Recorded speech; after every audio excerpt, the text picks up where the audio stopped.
My mic really isn't as good as I think it is it?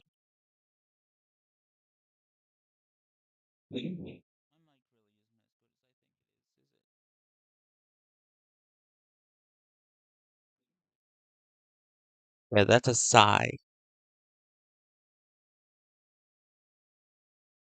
That was a sigh.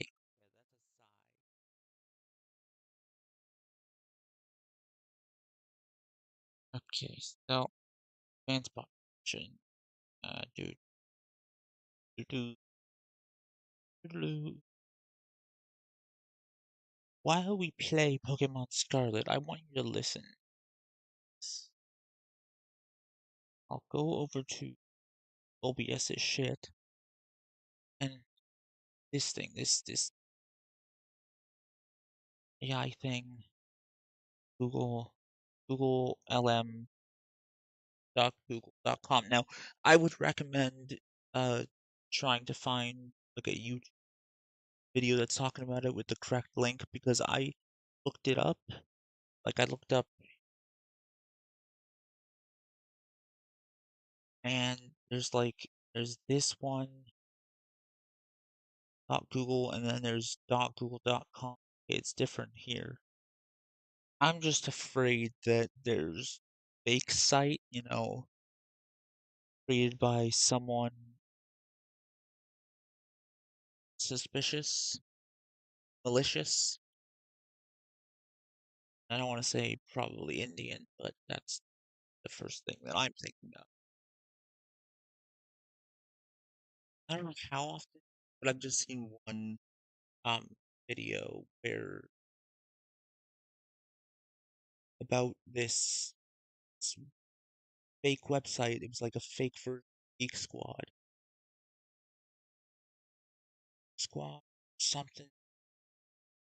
Uh, apparently, it's to trick out website that up,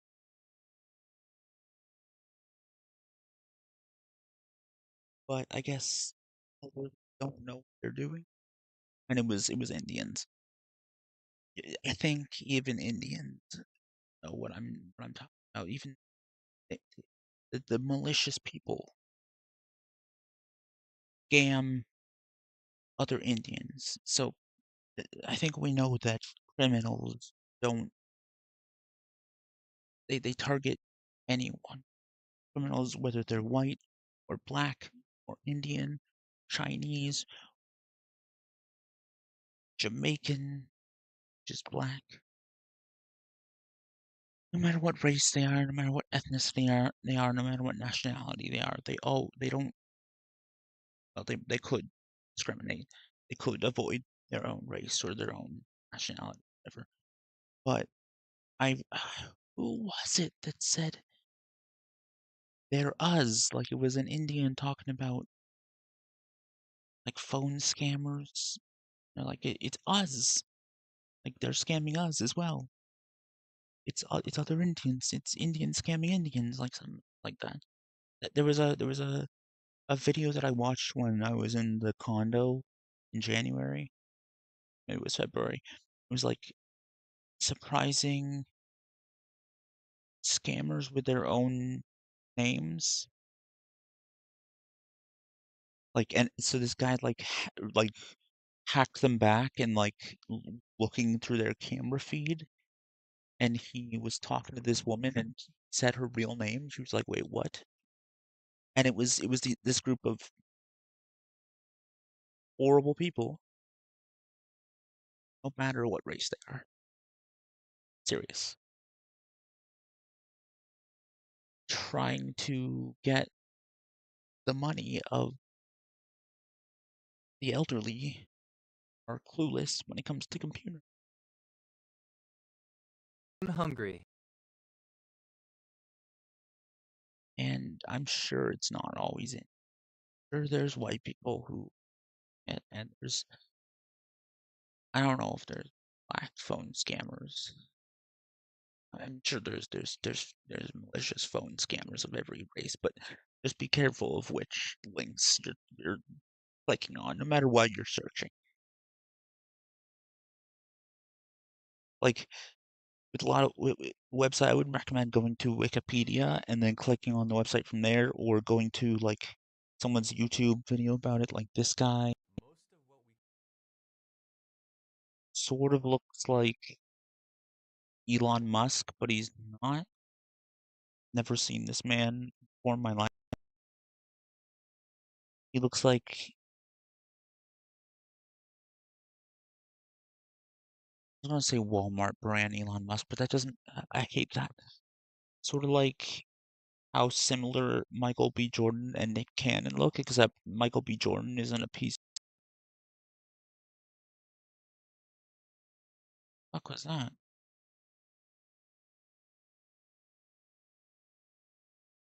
Is it some game that I have? Anyways, um, I got a bunch of them just because I put in a few things. I've put in something in a few times, but there's the first one is okay. I don't think this is not what the original thing was. I mean you're welcome to read this if you want to pause and read it.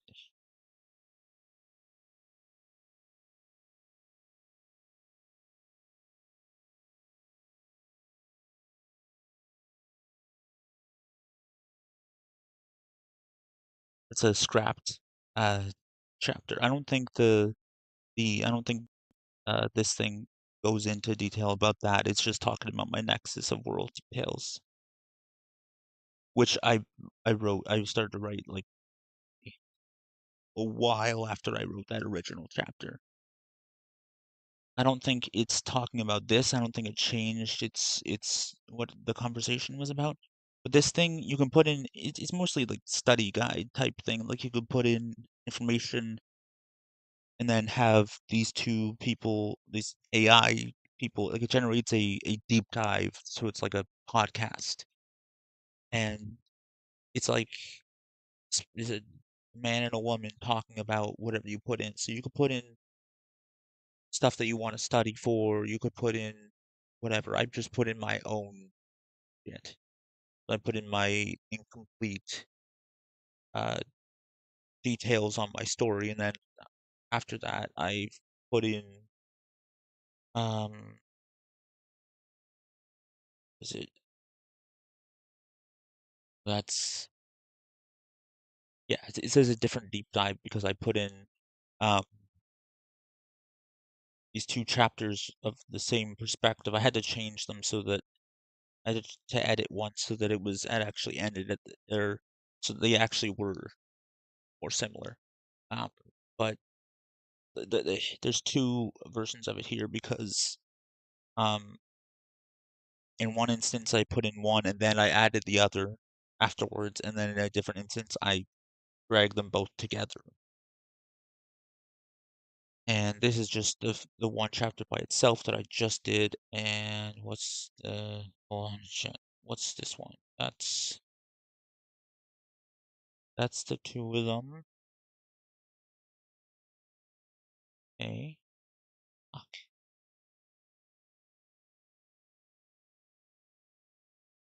This one is details. What? Where am I at?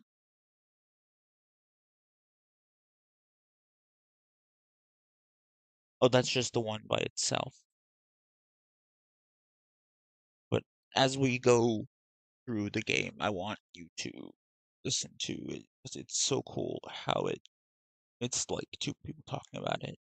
I'm also like kind of gushing over the fact that it thinks my writing is good. And you can hear about my writing. Anyways, I'll just roll the intro. Three, two, one. Anti-hyperlink here. Three, two, sorry. Hello everybody, Anti-hyperlink here. Welcome back to let's go back to Elgato. Welcome back to Pokemon Scarlet. Welcome back to Let's Play Pokémon Scarlet. I do hope the volume of the game is going to be loud enough. Okay. And I will go to what I was talking about. And okay, so oh, I guess I'll do them in order. Go to this one first. I don't think it, like I said, I added anything in the podcast thing, but just listen.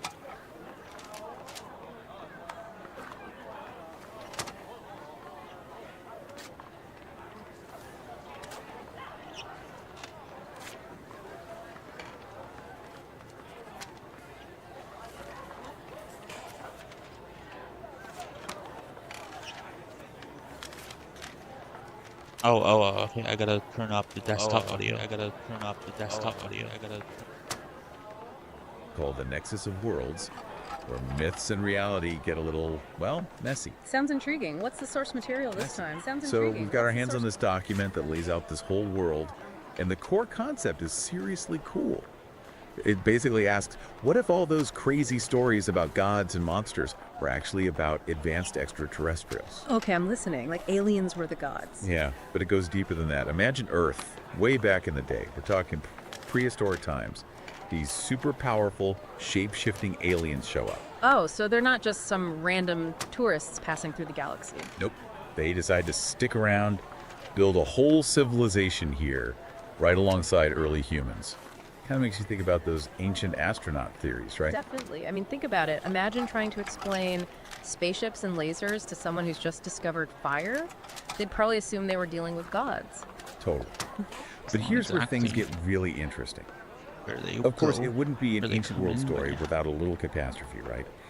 In this world, a massive comet slams into Earth, triggers a global flood, wipes out almost everything. Wow. Okay, but hasn't that flood myth been around forever? Like across so many cultures. You've got the Epic of Gilgamesh, the Bible, even ancient Greek myths. The Epic of Gilgamesh. And that's what this document is getting at.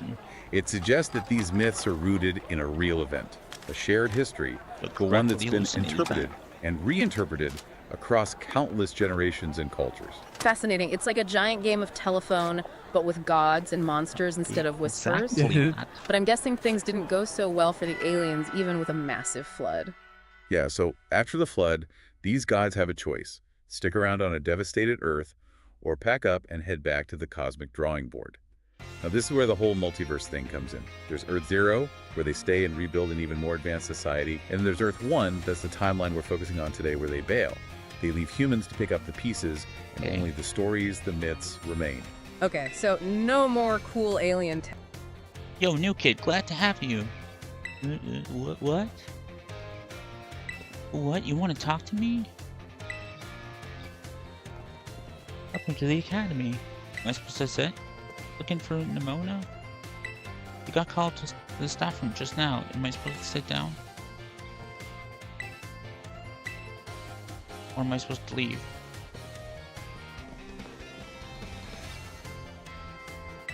I'm checking out places on the map where you see it.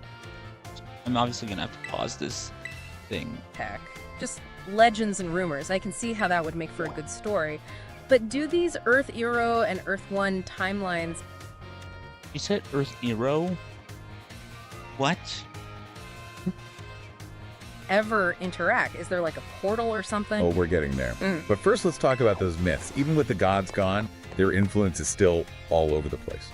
The document points out some obvious parallels in Lil and Anu in Mesopotamian myth, very similar to the Greek Zeus and the Roman Jupiter.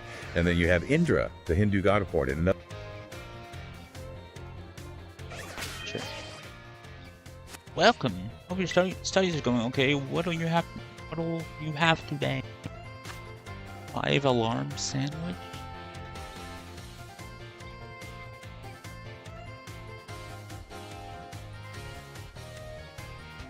Peanut butter sandwich. It doesn't look like peanut butter. It's not brown. I don't think that's supposed to be peanut butter.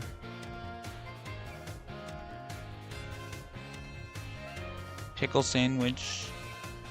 Potato salad sandwich, egg sandwich. 5 alarm? Those look like sausages sticking out. a veggie-heavy stuffing and a piquant canned sauce makes this sandwich a very refreshing meal. Okay, well, I don't know. It's obviously the canon character that I'm playing as, so I don't know. Egg power? Oh, egg. Like eggs. I don't know who I'm... I don't want to hit that one, first of all.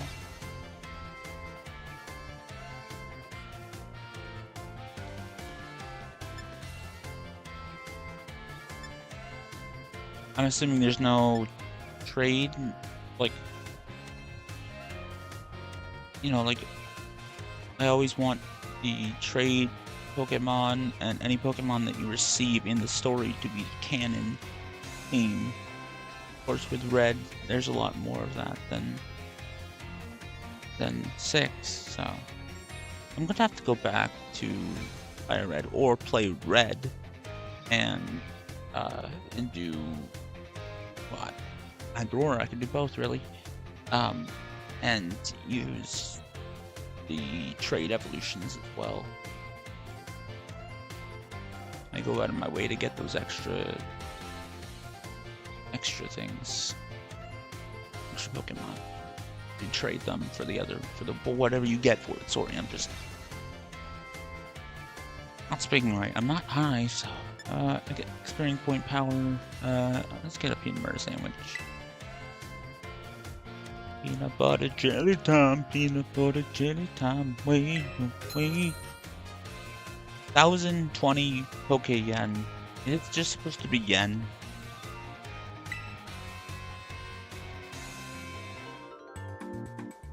That does not look like peanut butter.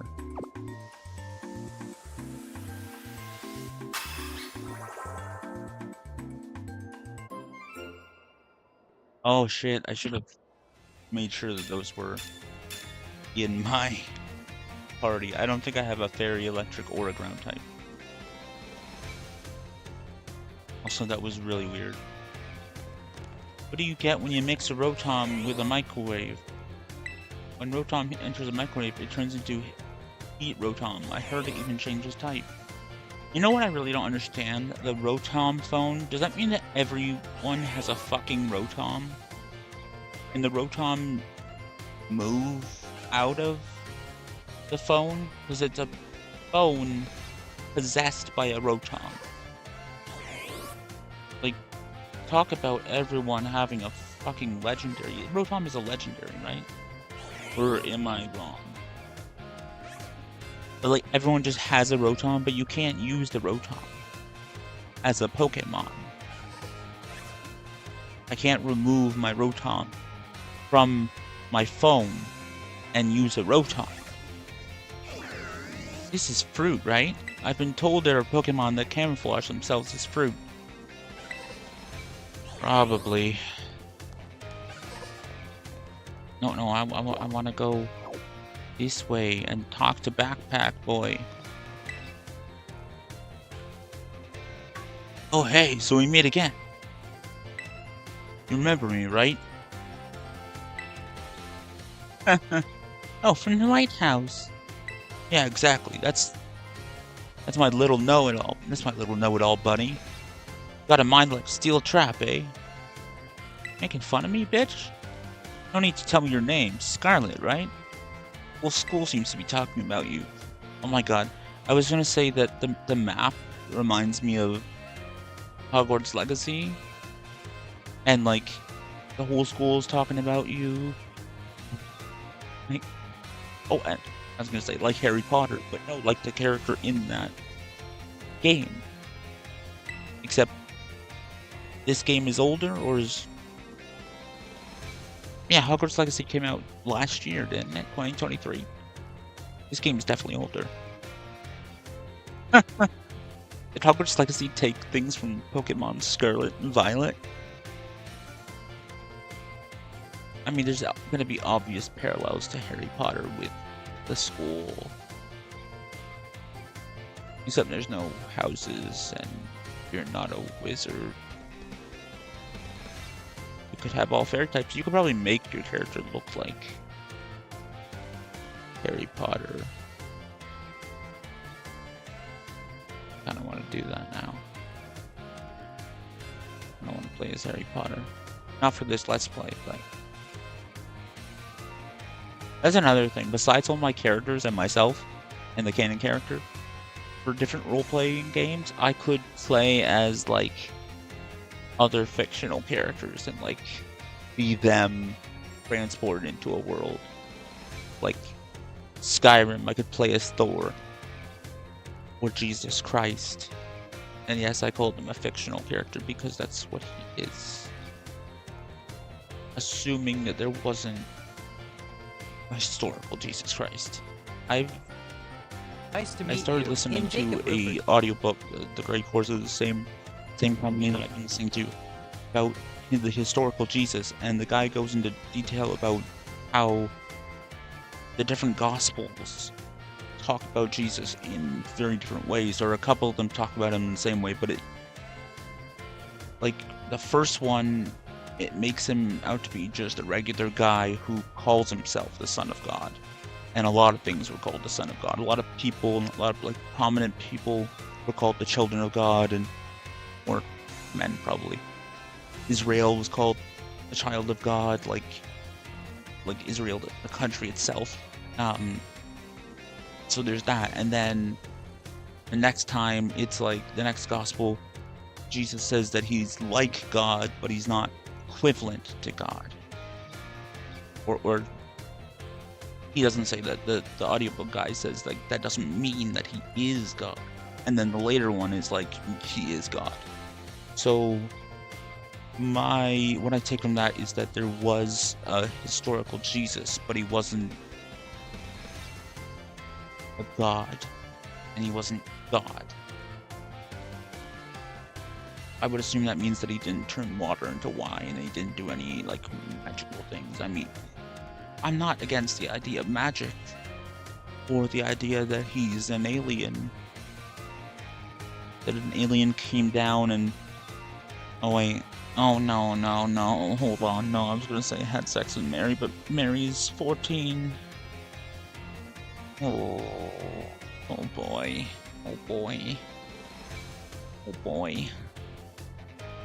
Huh? Maybe the alien that came down and had sex with Mary was a child as well? A teenager? And he got laid and knocked her up. Or Joseph was an alien, but Joseph was also much older, so... I mean, I guess that it's not any grosser than that. I mean, if God himself fucked Mary, then that means that a being... I don't know, they just justify it, saying that he's the divine, so it's different. Christians would just justify it. And Muslims? No, because they don't believe he is a God. They believe in a historical Jesus, but they just believe he's a prophet. I don't think Jewish people believe there even was a Jesus at all. But he's a significant prophet in Islam. He's just not the big guy. And by the big guy, I don't mean God. I mean he who must not be named. Not Voldemort. I don't. Okay. People don't like his name being said, but there's people called that. Mohammed. Not the boxer. The one that fucked a 9-year-old girl and married her. I assume he fucked her. Because if you're so fucked up that you marry a 9-year-old girl, you're obviously gonna fuck her. Maybe. How old was Joseph? A lot older than 14. Unlike, in Romeo and Juliet, where he's 18 and she's 14. That's not bad. That's illegal in Canada. It's not legal for a 20-year-old to have sex with a 14-year-old. Illegal for a 19-year-old to have sex with a 14-year-old.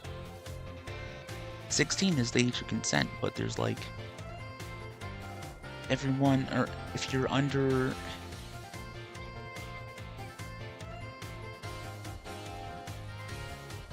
14, 15-year-olds can have sex with people no older than 5 years older than them.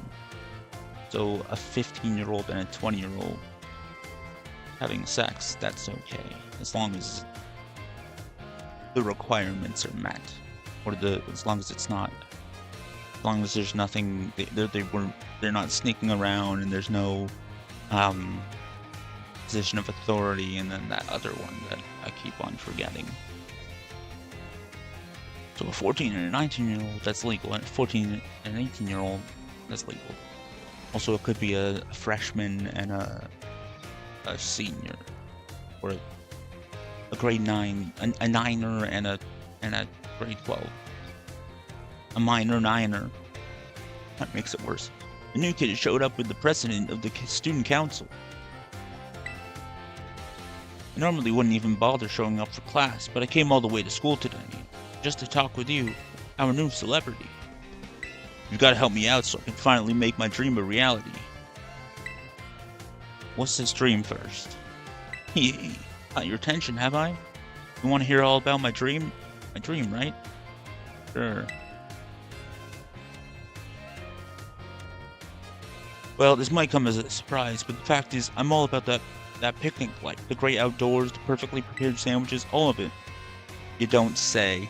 Hey, can we just... I know that the mystical herb isn't supposed to be marijuana, and it's probably not a hint towards that. But surely, like, this dude looks, he's got long hair, he likes nature, he likes sandwiches, and he's looking for the herb mystica. He's absolutely a fucking stoner. I'm all about that picnic life. The great outdoors, the perfectly prepared sandwiches, all of it. Not half bad at cooking either, I can tell you. Right now I'm researching new recipes that'll help Pokemon feel better. Real healthful food, see? I found this book the other day, and it had a section about these herba mystica things. Basically, there's some kind of special herbs that heal up any Pokemon as soon as it eats them. Now there's a total of 5 different types of herba mystica, based on what I read. Pineapple Express, God's Green Crack,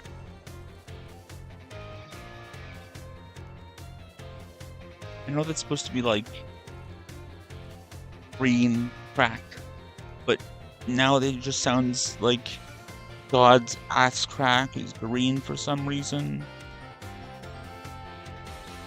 Like just the grossest shit imaginable, and he didn't wipe. He doesn't need to wipe. He's the divine. God works in mysterious ways, right? So if he doesn't wipe his ass, it must be for a good reason. That's the logic that they use.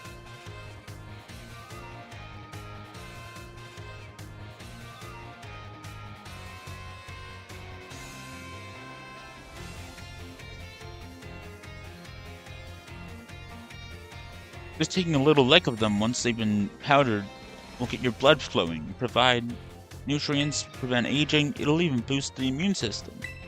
These herbs seem like they're the real deal, only found in Paldea. Here in Paldea, and rare to boot. Paldea.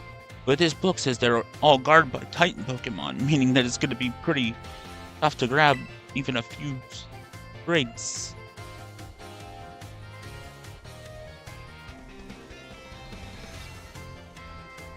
Because, see, Titans are, well, I think they've got to be things like this.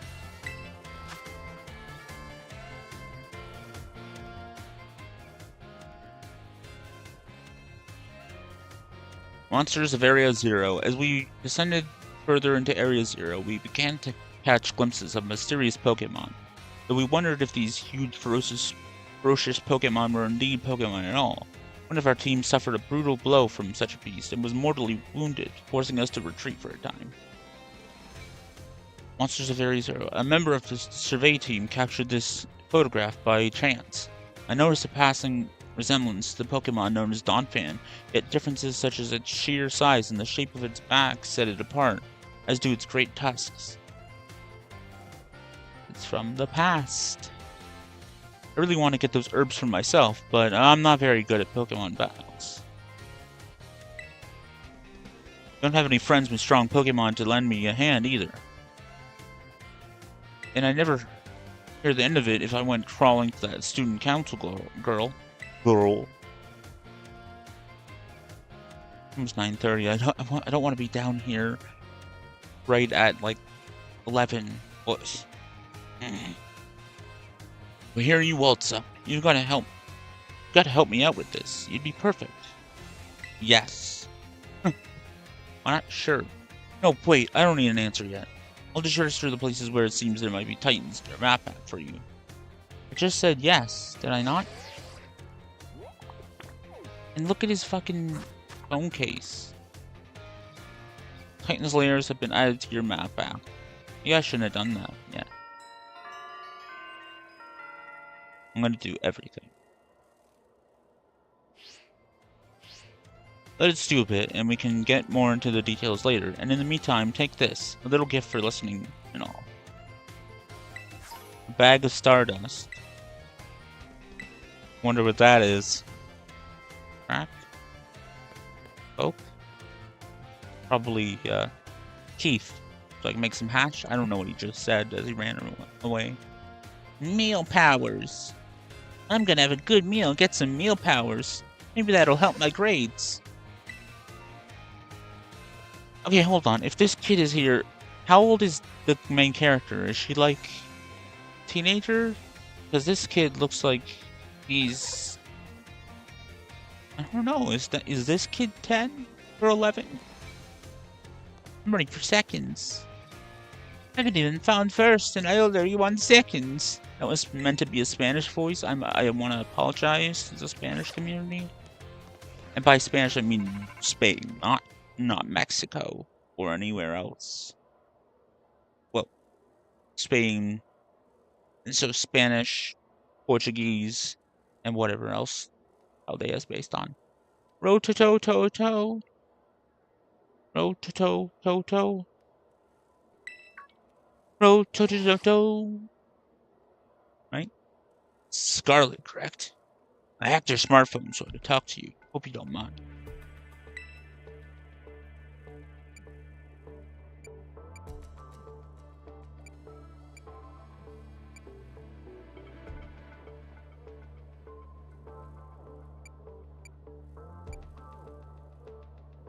What do you mean, hacked? Well, as far as you're concerned, it means I'm basically in control of your phone right now. Do people not know what that means? My name's Cassiopeia. Never mind that. It's you I want to talk about. You're a trainer with serious potential.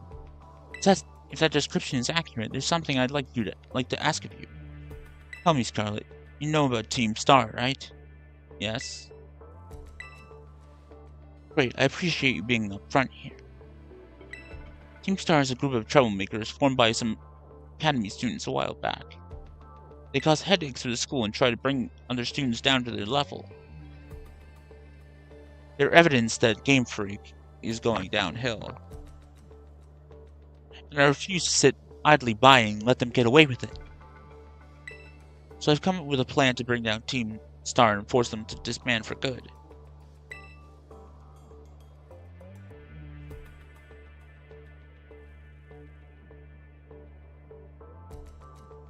Watching that girl eat, and it's like nothing is happening to the sandwich. So, of course not. I call it Operation Starfall. But I'll need allies to carry out this operation, and I'd like you to be one of them. Yes. No need to reply right in a second. We can discuss the details some other time. I said yes. Till then, I'll leave you to it. Bye. Does no one understand what I mean by the word yes? Ah, Miss Scarlet. Please do try to keep your voice down if you're making calls in the school, won't you?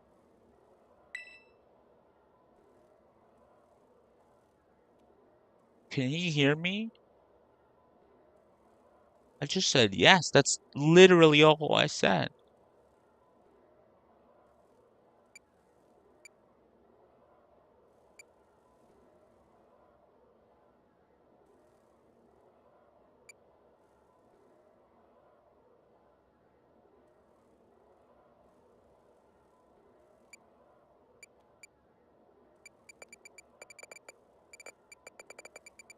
I don't know which one to pick. I'm so fucking indecisive.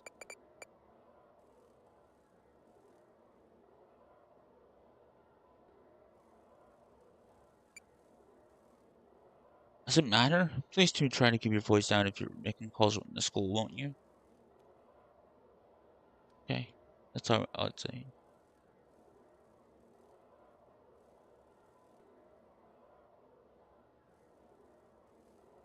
I'll be more careful.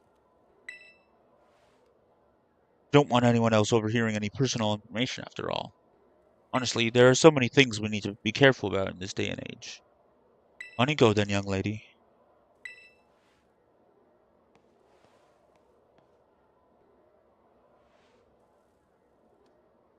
Team Star, you say? He's not the bad guy.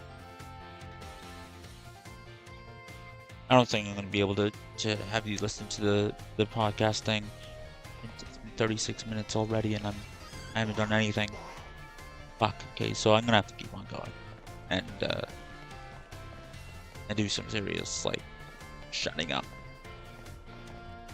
Interested in any classes? Good morning, Miss Scarlet. What class would you like to take? Math? Fuck math. What does that have to do with freaking Pokemon? Whoa. Yeah, maybe that's why people don't like this game.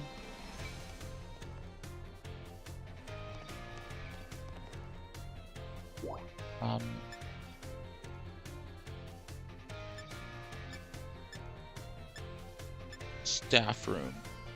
Let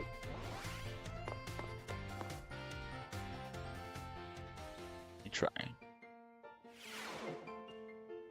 Another Zeus-like figure. And don't forget Thor. He's got that Zeus-like lightning thing going on, but he's also a fierce warrior like Marduk from Mesopotamian mythology. Yeah. Very well, Captain Nimona. I trust you to handle this in my stead. Sorry, I had to cut that off. Sure thing, you can count on me. In fact, I bet it's going to be fun. It just sounds too Italian. Glad to hear it. Good day, then. Oh, pardon me. Yeah, I should have made this character darker. Oh, Scarlet, hey! Who was that? Piqued your interest, huh? That lady is, well, they call her La Primera. She's strong. She's strong. She could do pretty much anything. She's got cool practically coming out her ears.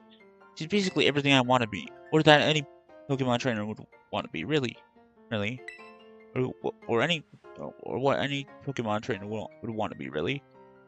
Oh, which reminds me. Remember in homeroom when I asked what your dream is? If you're still trying to decide what it is you're looking for, I've got an idea for you. You should try to reach champion rank like me. I don't know. Aw, but talent like yours deserves to be used. Hear me out. Trainers who reach champion rank are the ones who raise their Pokemon really strong. This game. Okay, people hate this game because of the glitches and it not running very well. I hate this game because there's no point to it. Because the way they set it up, it's like it's more of a game than a story. It's not even like a role-playing game. It's just like the country itself of Paldea is set up like a fucking giant empty world. Like, it doesn't make any sense, and these different stories. Like, we should try to reach champion rank. Not going and fight the Elite Four after you beat gym badges or beat gym leaders, get gym badges, and then beating the champion and becoming the champion. No, it's the champion rank. I know there's an Elite Four. There's you do beat the Elite Four, but like.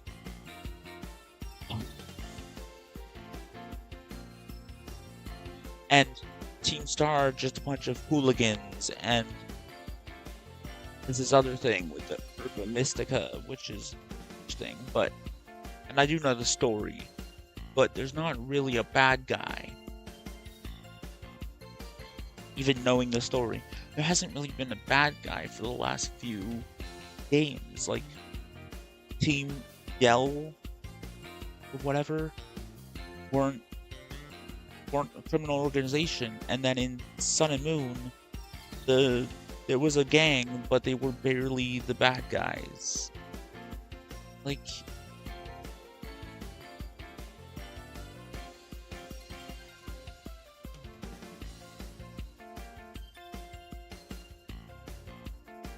Team Star has nothing to do with the plot.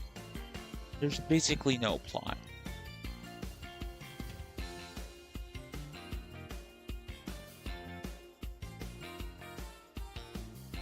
Pretty sure you don't have to do all the stories. I think, like, the person who is the bad guy, you probably do fight them no matter what, but it's like it's all separated and you go do your own thing, and that's the plot itself. Is this is an open world game, do whatever you want. Like, it's lazy.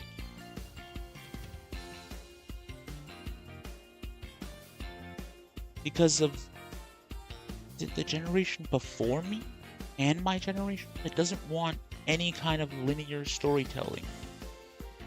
But they'll go watch fucking overrated garbage in movie theaters. Except for the ones that are now terrified to go to a movie theater because of COVID.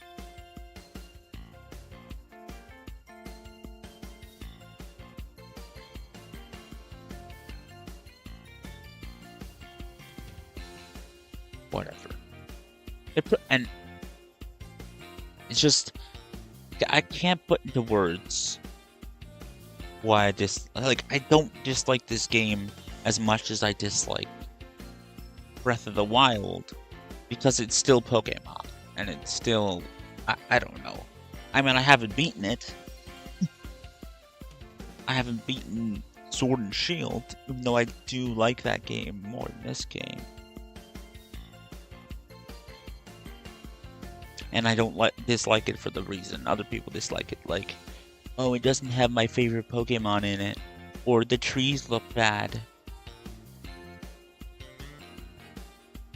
Like, complaining that every Pokemon is not in the game is basically like, the Pokemon that I like aren't in the game. So, like,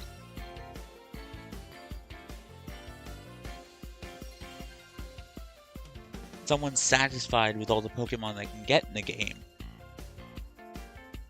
isn't going to complain about that. They might complain about the trees or storytelling, like how it's cooling. I guess Sword and Shield is Skyward Sword, and this game is Breath of the Wild. Except this isn't overrated.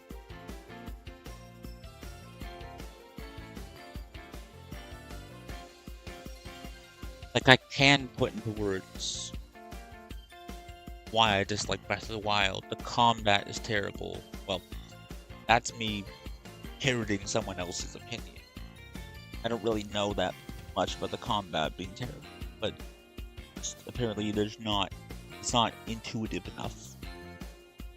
There's not enough weapons. That's another thing that guy said. There's not that much variety.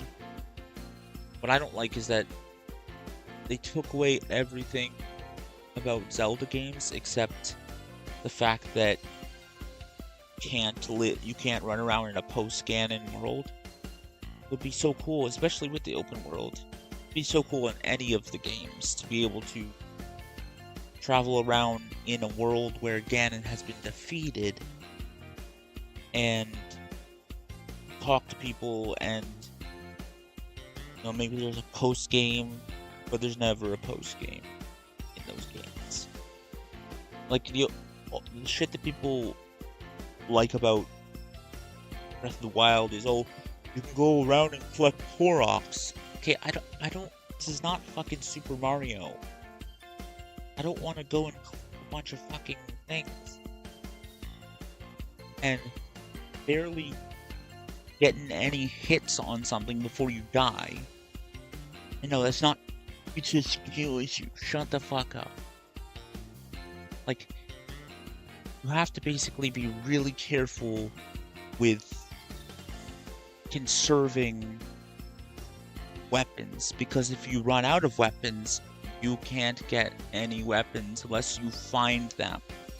A lot of the weapons you have to get from fighting things, but you can't do that if you don't have any weapons.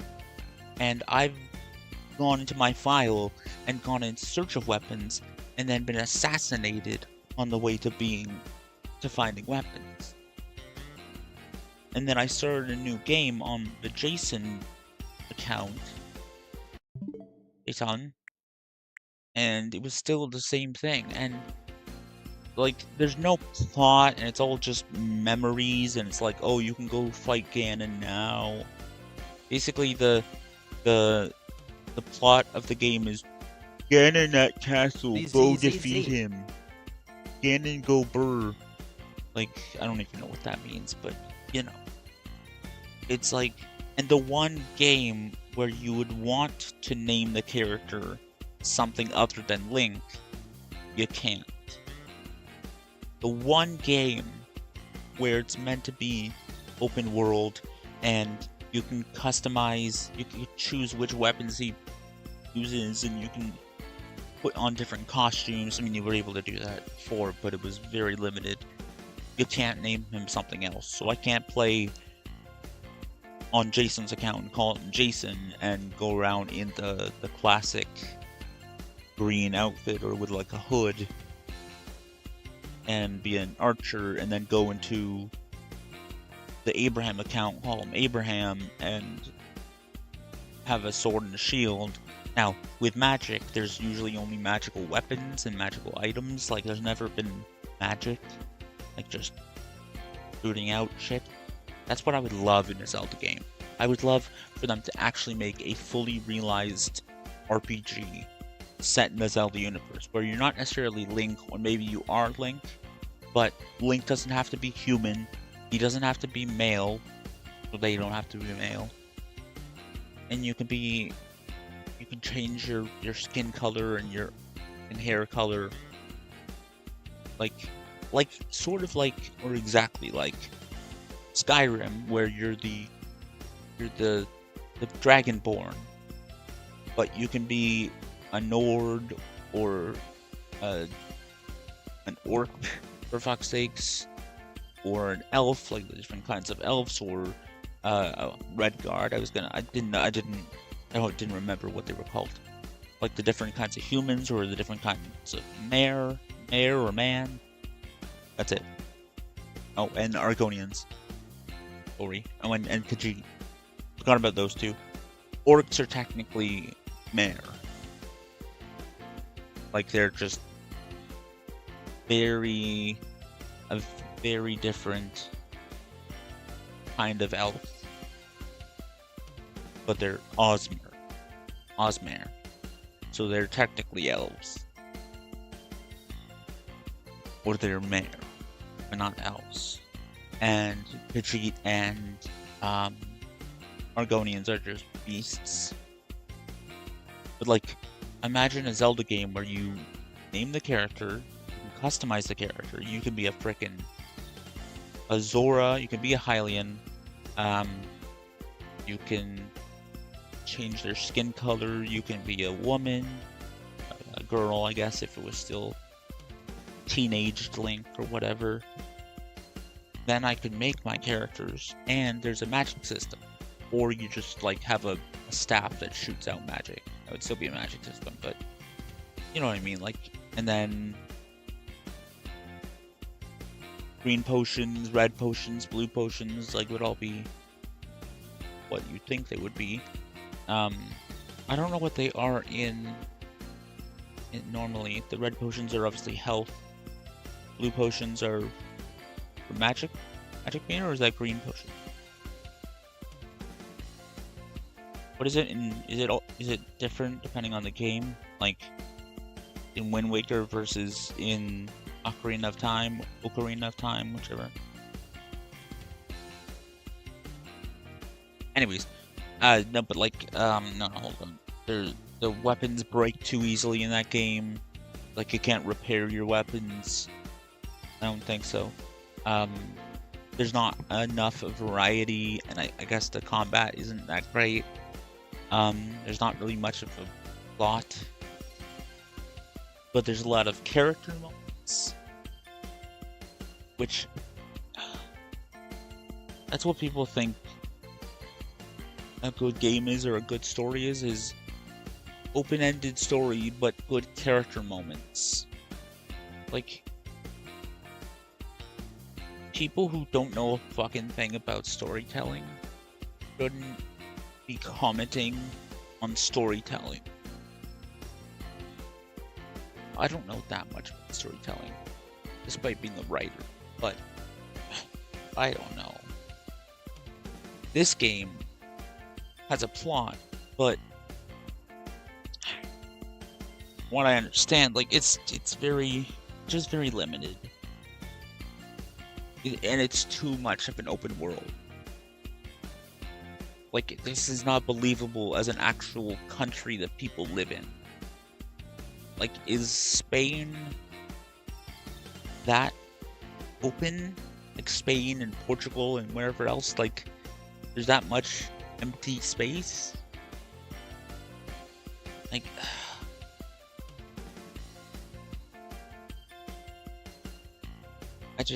I don't know. Although, come to think of it, thinking about Kanto, the route from Palette to Meridian, there's not that much things. Although in the anime, it's a lot more. The anime is a whole different can of worms, a whole other can of worms. Meridian City to Pewter is a forest. The fact that the only way to get from Pewter City to Cerulean City is through one of two caves is ridiculous. Like, either you go through Mount Moon and then go the rest of that way to Cerulean City, or you go through Diglett Cave to Vermilion and then up to Cerulean through that route, and then the underground passage.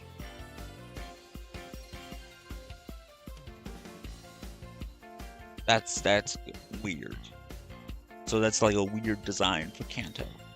Johto, there's a lot less open space. There's a lot less space between towns.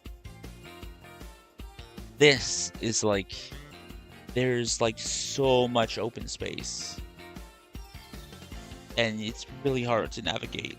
Like, I don't know how. Like, I've had a really hard time trying to get to the next gym or whatever. That's why I didn't play more of it, and I also was focusing on other things, Let's Playing and stuff. I think that's probably the same with Breath of the Wild. I don't know how many towns in the game have humans in them, or Hylians. Like, I know there's Zora's Domain, and there's probably a Goron City. And is there like a third one for like forest people, Koroks?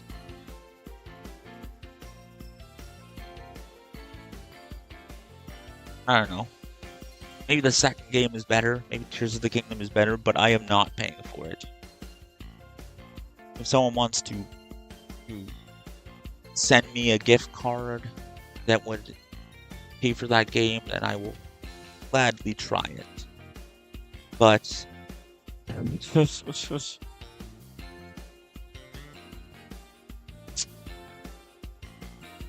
don't regret buying both of these games. I think I got one for Christmas and I bought the other one, or I bought one of them and then I got the other one for Christmas. Yeah, I don't know. I think maybe I'm biased because I'm so obsessed with my own storytelling, and maybe my stories are not that great, despite what this fucking AI says.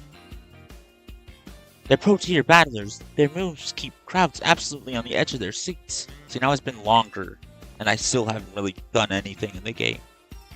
So I apologize. I mean, I've been talking. This is kind of like a podcast. It's been almost an hour, and I haven't even left for school. You have to prove yourself to the Pokemon League to officially get the title of champion. See, like, it's very different. You still go, I think you still beat the Elite Four. I know who the Elite Four are, although, like, one is a student, the other guy is this dude named Larry with a suit. Is your suit Larry? Hope not. There's an Elite Four, and I guess there is a champion.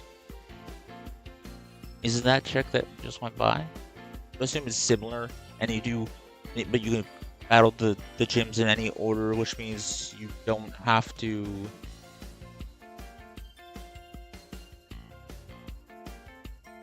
Wait, do they scale to your level?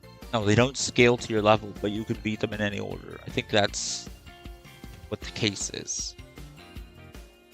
And level scaling is too easy. Like, everything just scales to you. Okay. In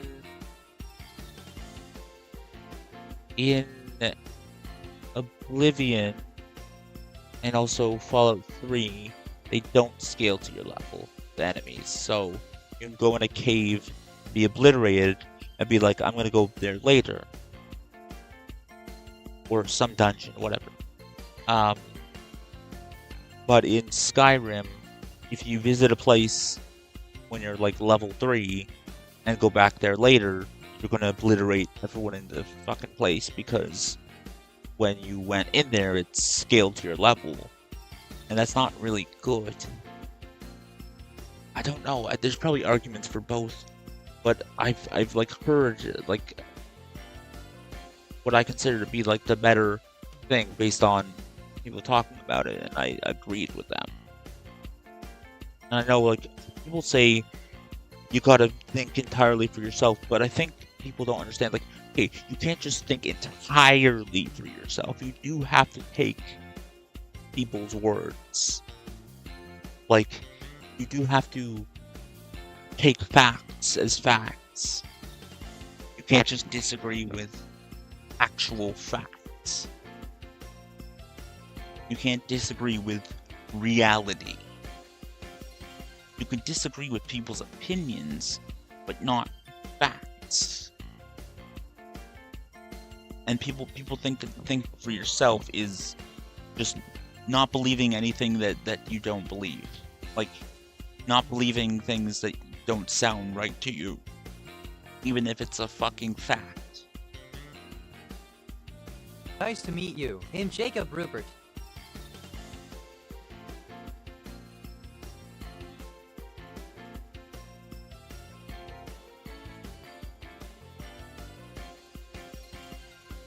Does that thing on the window going through, like, the light on the ground, like, if you look, you turn your head to the left, like, the bottom part of it looks like a dress peeking out on either side, or like arms, and then the bottom part maybe is like feet, but it's not separated, and then it goes up and it's like a neck, and then this semicircle head. Does anyone see that? I can flip it around when I edit this eventually, if I'm not dead before then. That's not even just from my cancer. I could fucking have a fucking aneurysm. I could my cats could murder me in my sleep. I hope they don't murder me in my sleep. Love you, Chrissy. To do that, you have to do more than just take classes here. You gotta take on 8 Pokemon gyms and win so you can collect their gym badges. Once you've done all that, all that's left is a special test, the champion assessment. And once you pass that, then at long last you'll be a champion. See, I don't like this champion rank thing. Because it goes back to, oh, everyone can be the champion.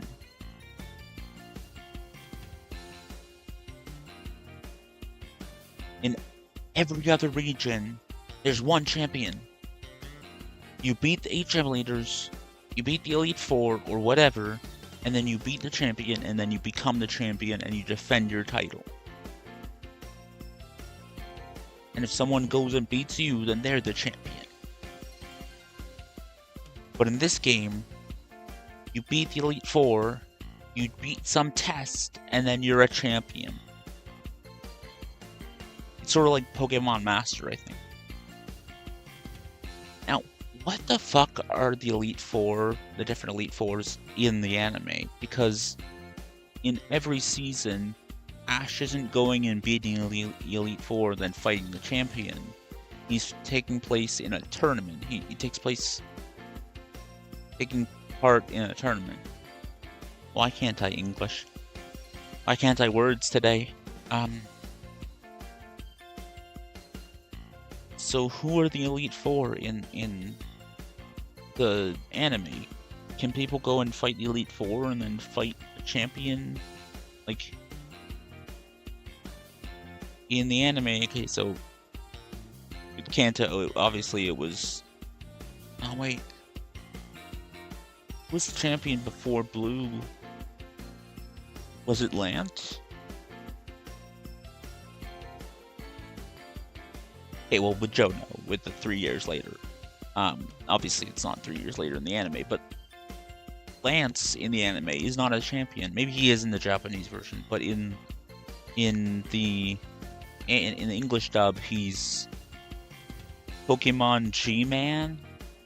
He's not part of the Elite Four. He's a G-Man? What does that even mean? He's like a crime fighter? And the dub, the first time Lorelai shows up, they call her Prima or something. It's like that chick that just left the name. But in the original version, she's Lorelai. But then the next time she shows up, or a later time she shows up, no, when Misty mentions her advice to Ash, reminds him, she's then called a member of the Elite Four, but before she was a Pokemon Master. And to my knowledge, other Elite Four groups are mentioned in the anime, but it's very different in the anime, so I don't understand that. But with the games, like, anyone can be the champion, and the bad guys aren't the bad guys, and it's... See, now I'm just... I don't have anything against spoiling it. Spoiling it, I hate that term. I hate that term. But I don't want... A lot of the times I don't say things because I don't want the backlash.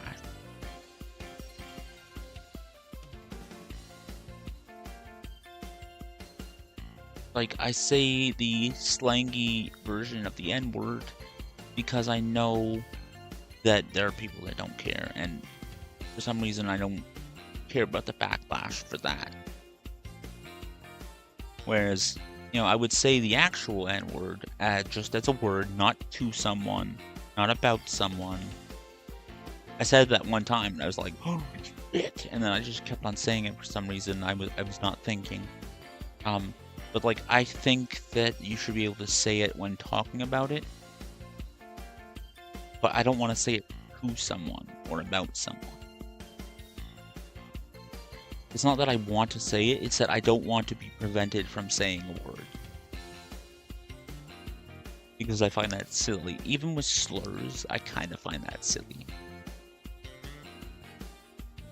I understand more with slurs than fuck, shit, cunt, like swear words. Slurs are not swear words, they're slurs. They're technically swear words, but you know what I mean. It's different. Now, faggot, I can say, because I am one. If I was black, I would probably say the N-word. But I wouldn't have to worry about it because no one would care. And if they cared, I'd be like, excuse me?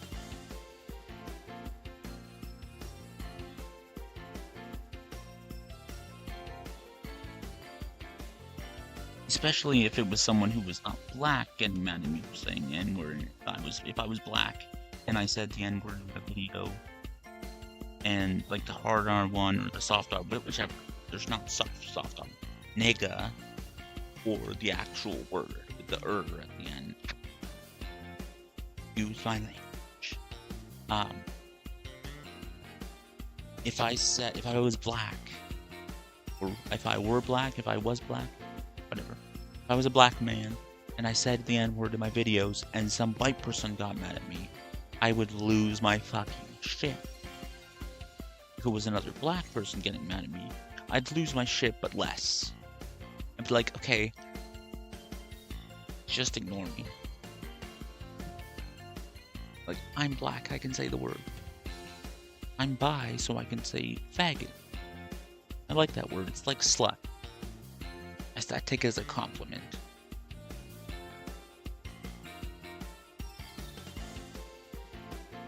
Although I would call me a slut. Call me a slut, don't call me a faggot. Like, homo is not a slur. Because hetero is not a slur. So, homosexual is what they are. Although, yeah, it's different than bi. You can say bi, so why can't you say homo? Like, if someone said, oh, you fucking bi, no one would be offended by that. But if someone says you fucking homo, they're offended by that. I guess because it's used in a negative context. But there's words where if people are not using it in a negative context, they still take offense to it. And there's black people that are okay with people saying the soft R or the IGGA version of the word, and there's people that don't want anyone saying it at all. Like, there's people that don't even want black people saying it. They think no one should say it. And there's people who say only black people can say it. And then there's black people who say, I don't care, it's just a word, but I have heard a black person say that. And I disagree with that, but I'm white, so I don't have the right to disagree with that. I seriously think that no one should have an opinion about the word, except for black people, or anyone who's referred to as that. So, certain brown people as well. Also natives, because I've read 3 Day Road, where it's about two natives who they grow up and they go fight in World War I, and it's also there's chapters about the one guy's grandma. So it's very like up and down a timeline sort of thing. But so it's a native saying it, but he's talking about, I think the characters are from Ontario, somewhere, the plains, I think, and they refer to people like natives in BC or somewhere in the forest, in the bush, as bush N-word. So there's that, and then people refer to like Middle Eastern people as sand N-word. So they should be able to say it. Indians should be able to say it. A native should be able to say it. I don't know if like Mexicans are referred to anything.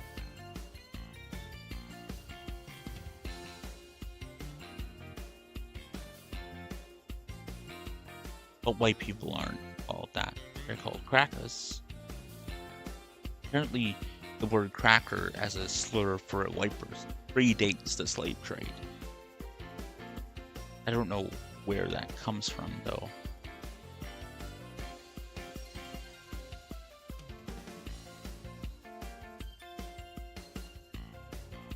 I don't think it's because we pair well with cheese.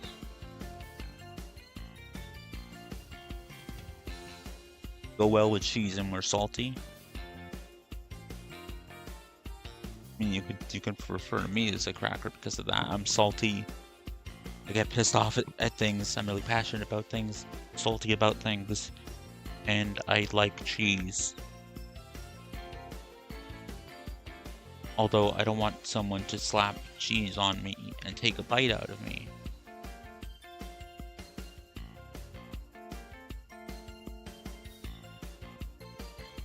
You can lick cheese off of me. Get some non-hot liquid cheese, pour it on me and lick it off of me. It's weird. It's every Pokemon trainer's dream to have cheese licked off them. The coolest title anyone could ever hope to get. Not to brag or anything. I reached champion rank during our last treasure hunt, you know. You're bragging. Dios mío. Oh, the treasure hunt is a special independent study thing we've got here. Should happen soon. Yeah, I can't do a Spanish accent. I'm sorry. Our last one started not long after the beginning of this school year. It's great. You get to leave school to go have an adventure and learn however you want. See? Learning however you want. It's like there's no story, there's no set path. You just do whatever you want. There's no plot. There's no point. Like, I play these games to go through the story. I play video games to go through the story. That's why in my Let's Plays, I'm like, I don't care about abusing save states. Like, I'm using save states. I'm cheats for Heart Gold, but that's because I did a poll and someone said I should use rare candies, and then I decided that instead of rare candies, I'm just gonna put in a cheat where if I hold R when the experience is coming up, it'll give me 2,000 times the experience or something like that, which has been good. I might take it off. Maybe I should take it off now because I'm now overpowered to fight Claire. Like, I might sweep her. And considering I still have I have a route to get through. I don't think I have any more of Team Rocket to go through. No, I do. I think.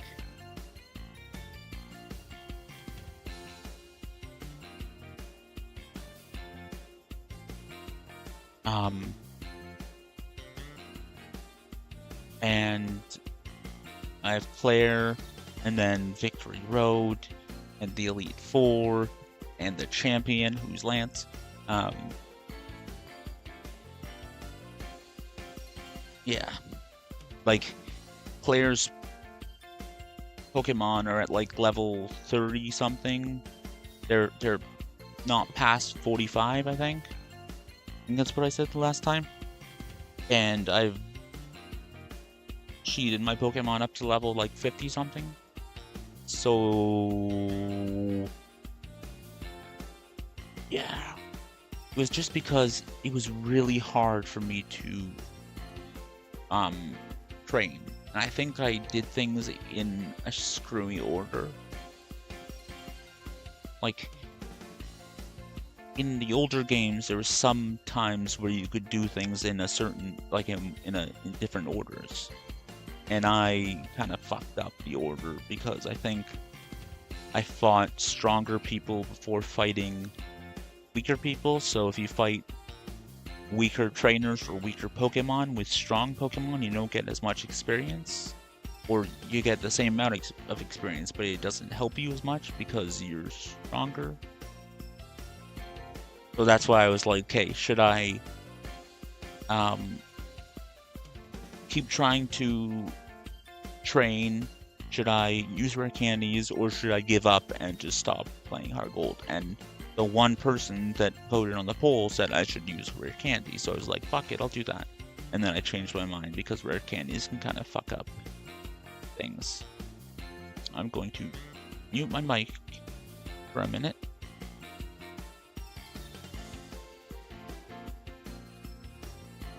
Because my parents are going to yell down the stairs and say goodnight.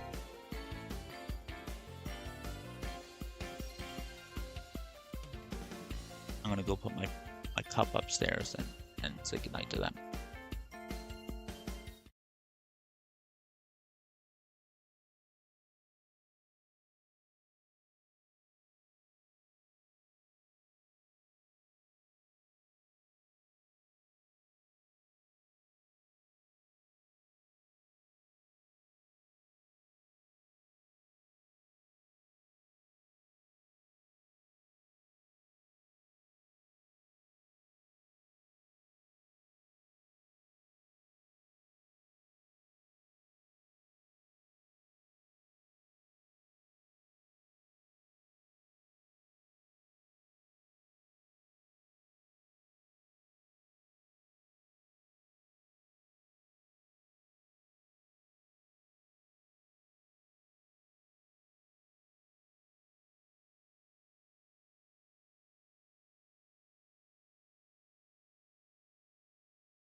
able to hear me. My fucking bad. I've been reading the text and I didn't put my mic back on. I'm so sorry. Niña, niño, naranja. It was naranja, not naranja, right? You haven't been able to hear me, so everything I just read. Fuck. I'm so stupid. Sometimes.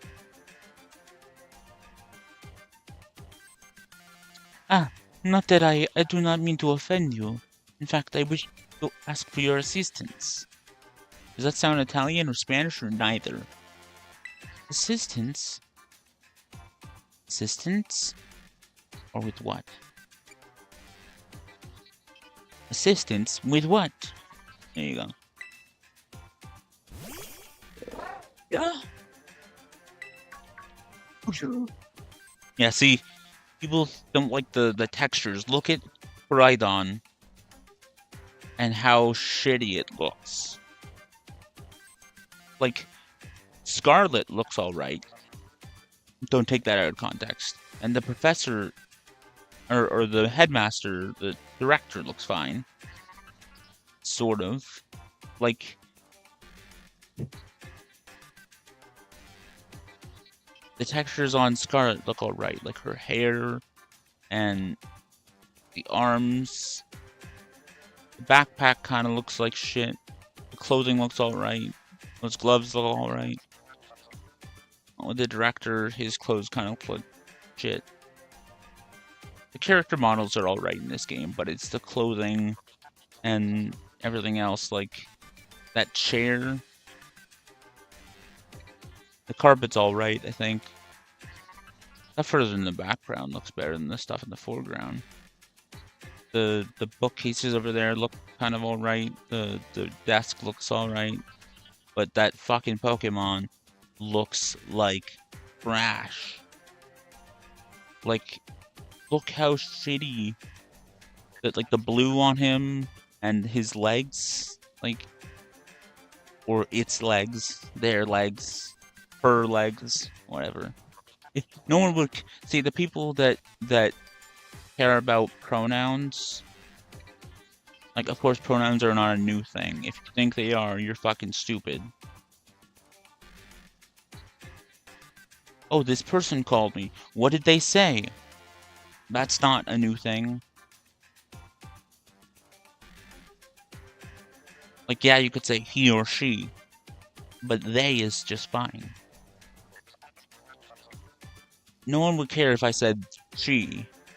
Those kinds of people wouldn't care if I said she, but if I assumed the gender and said he, then they'd be offended.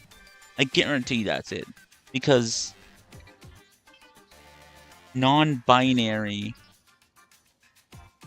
females, or maybe just non-binary anyone, are kind of grouped up with women more than with men.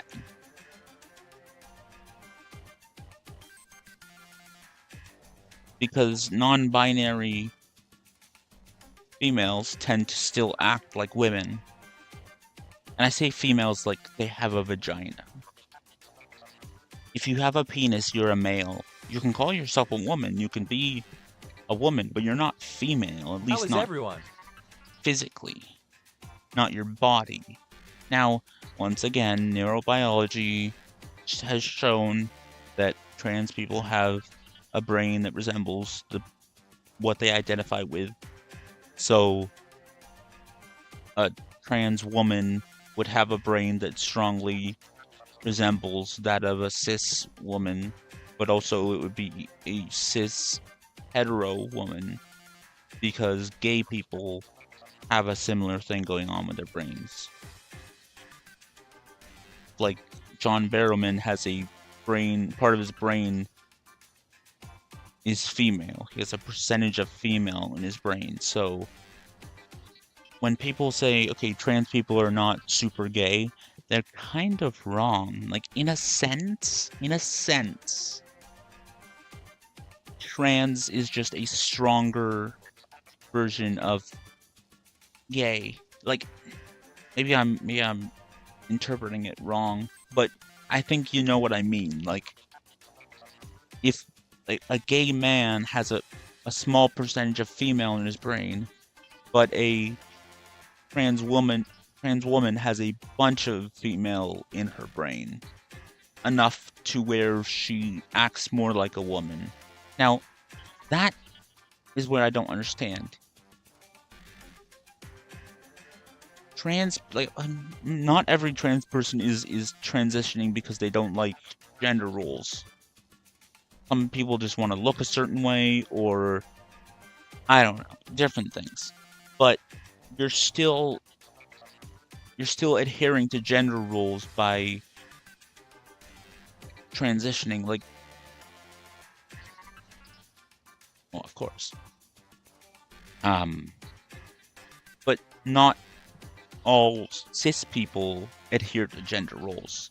There are men that still call themselves men that aren't very manly, but they're not necessarily feminine either. They're not traditionally masculine, but they're not traditionally feminine, but they don't call themselves non-binary or androgynous, like myself. I'm not very feminine, I don't think, but I'm not very masculine either. Although, I guess I've admitted to wanting to be both. And I'm neither, which means I'm completely useless.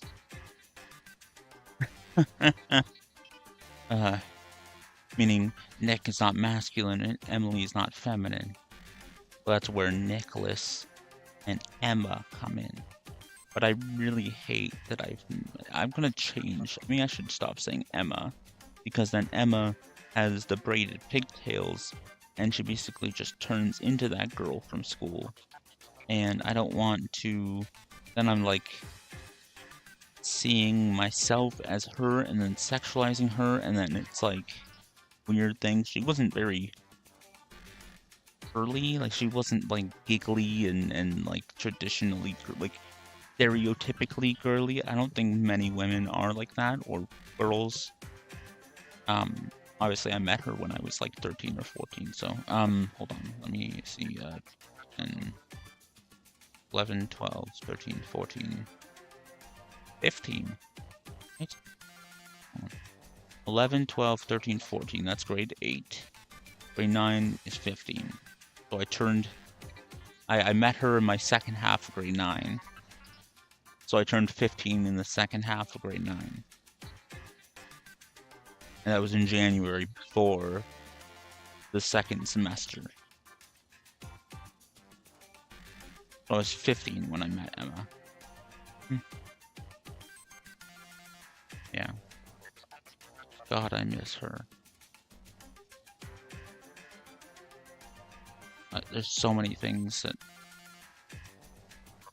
I wish I could take back. If I had been different, I feel like she might have given me a chance. Name it Dana. I also wish that I had not wanted to have kids when I was in our sort of relationship, me and Dana. Dana and I, or whichever. Because she didn't want kids. She doesn't like kids, and she was like calling them parasites, and she didn't want like a disgusting child crawling its way out of her vagina or something like that. She didn't say those exact things, but she didn't want kids at all, so she wouldn't have wanted to adopt. I still want to adopt if I make it that far.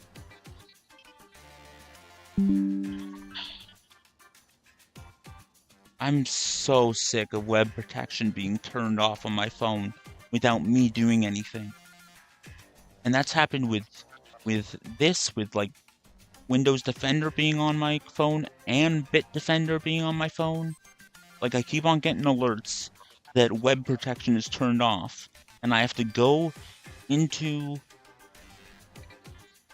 accessibility settings and turn on Microsoft Defender accessibility service or whatever, and then a while later it tells me that it's off. Like, has my phone been hacked and they've just had access to my phone for like a few years? the fuck? Oh, how good to see that you are well.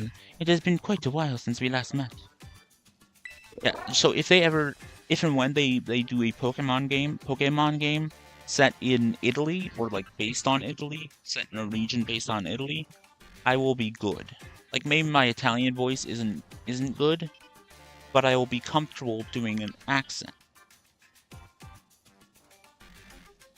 When I play X and Y, I will try to do a French accent. I will probably hurt everyone's ears, and of course with Shield, and then eventually Sword, the English voice, like, hello, I'm Harry Potter. Obviously, I'm half English, so I can get away with it. But I don't pretend to be an Asian. I don't pretend to be Japanese when I'm playing any of the games set in a Japanese region. So maybe I don't need to do an accent. Because if I'm doing an accent with the regions based on England, France, and Spain, and Portugal, and wherever else, then I should try to mimic a Japanese accent. But that's the one that's going to get me in the most trouble if an uppity white bitch watches my video and gets offended.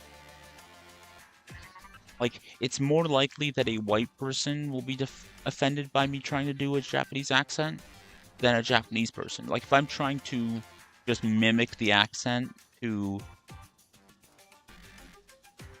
make it, like, culturally accurate, and I'm not trying to make fun of a Japanese person, then a Japanese person generally wouldn't be offended, and they might find it hilarious. They might not like the voice. They might say your accent is terrible, but good job in trying, or whatever, something like that. It's more likely that if anyone's going to be offended, it'll be someone who's not Japanese and is not even Asian. Like, Spanish, I can get away with, I think. Some people would say that you can't get away with that, but I'm not mimicking a Mexican, so people care less about people mimicking Spanish people than they do Mexicans. Certain people from countries that were invaded by Spaniards don't like being called Hispanic anymore because it refers to Spanish people, but they still speak Spanish. So, I don't know. Yes! Yes! Rhydon was once in my care, you see. Its Pokeball was originally mine. I assume you received it from a young man named Marvin. I'm no longer in any position to be able to manage that Pokemon myself. This is what I would ask of you. Will you continue looking after Rhydon on my behalf? Yes. Why can't I say of course? And not speak like a robot, which is ironic. Because of a reason you'll find out eventually. I do appreciate your agreement. Rhydon has been greatly weakened and is currently incapable of battle. See, like, the thing about getting in trouble with a Spanish accent, in Park After Dark, the Trailer Park Boys podcast, they were talking about accents, and one of them told Bubbles to do a Spanish accent, and he's like, oh, well, now you're gonna get me in trouble. Like, you should be able to mimic an accent as long as you're not trying to make fun of it. Like, if you can mimic a French accent, and you can mimic an English accent, and you can mimic, like, a East Coast Canadian accent, or a Deep South American accent, then you should be able to mimic any other accent you want. Spanish people are European, and they're white, generally. Like, they're not brown. Mexicans are like darker because of Mayans and Aztecs and all that, like all the civilizations that were wiped out by the fucking stupid Spaniards.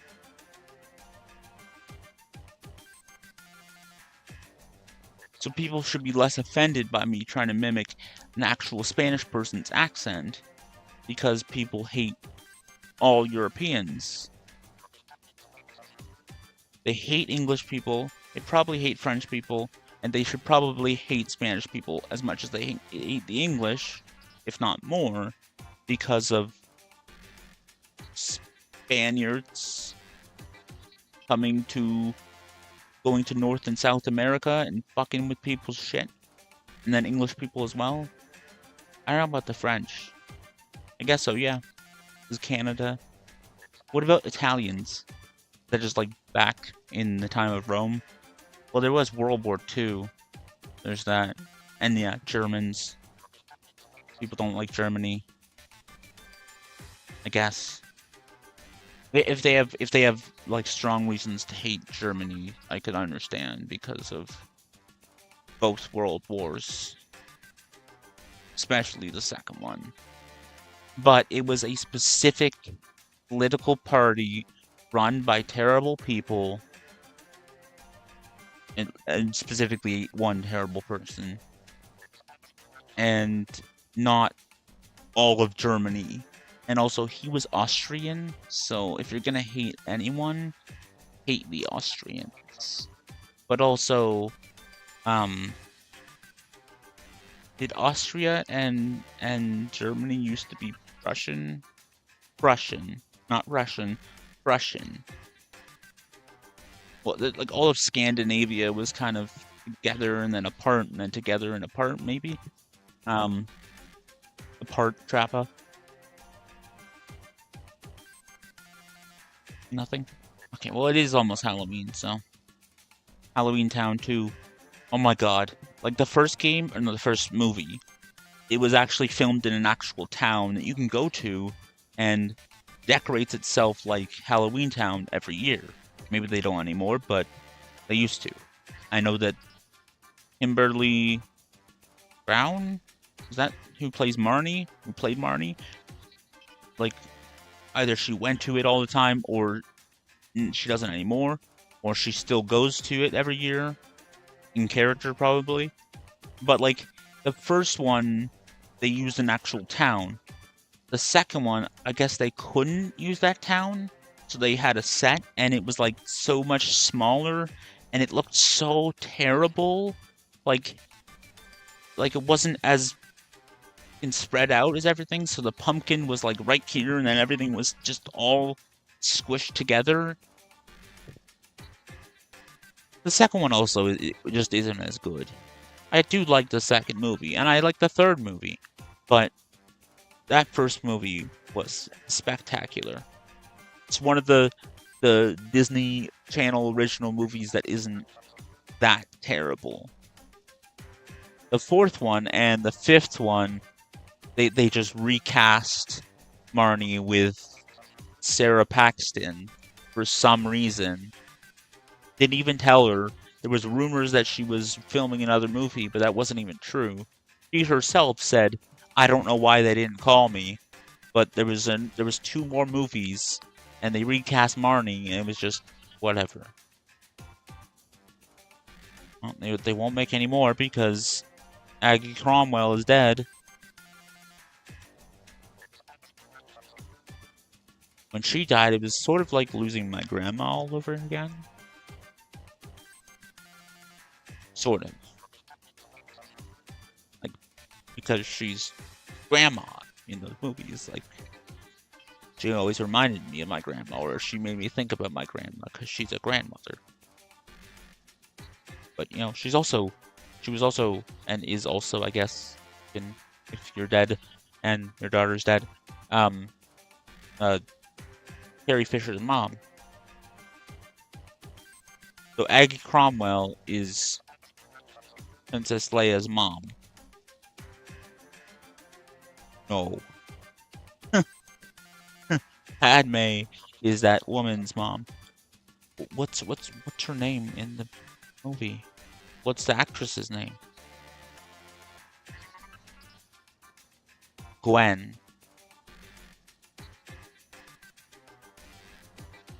Yeah, I think. I don't know the actress's name, but Gwen Cromwell.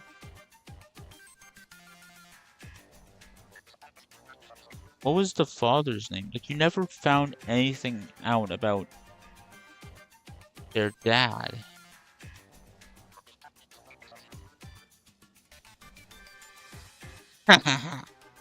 You go for it, buddy.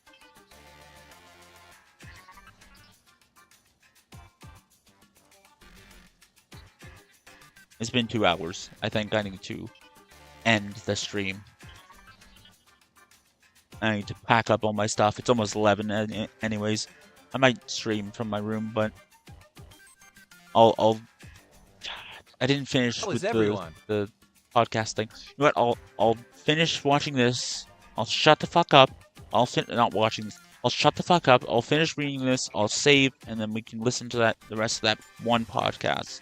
And in another video, I will listen to it, and maybe I'll make a video by itself and just upload it now. Like, upload it soon and not whenever I edit this. So I'm gonna have these uploaded, and people are gonna have heard it by the time this is a video on Anti-HyperLinkLive. Anyways, it can, however, take on a form specialized for mobility. In all likelihood, it will require some time to fully regain the capabilities it once had. I'll provide you with my contact information. If you will please get out your phone. I will be in regular contact going forward to keep tabs on your status.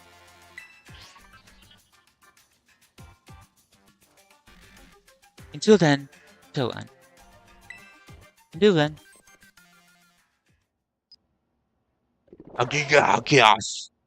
didn't need to say that. This Pokemon have its origins within Area 0. Yes. Sada, don't tell me you actually did it. Time travel.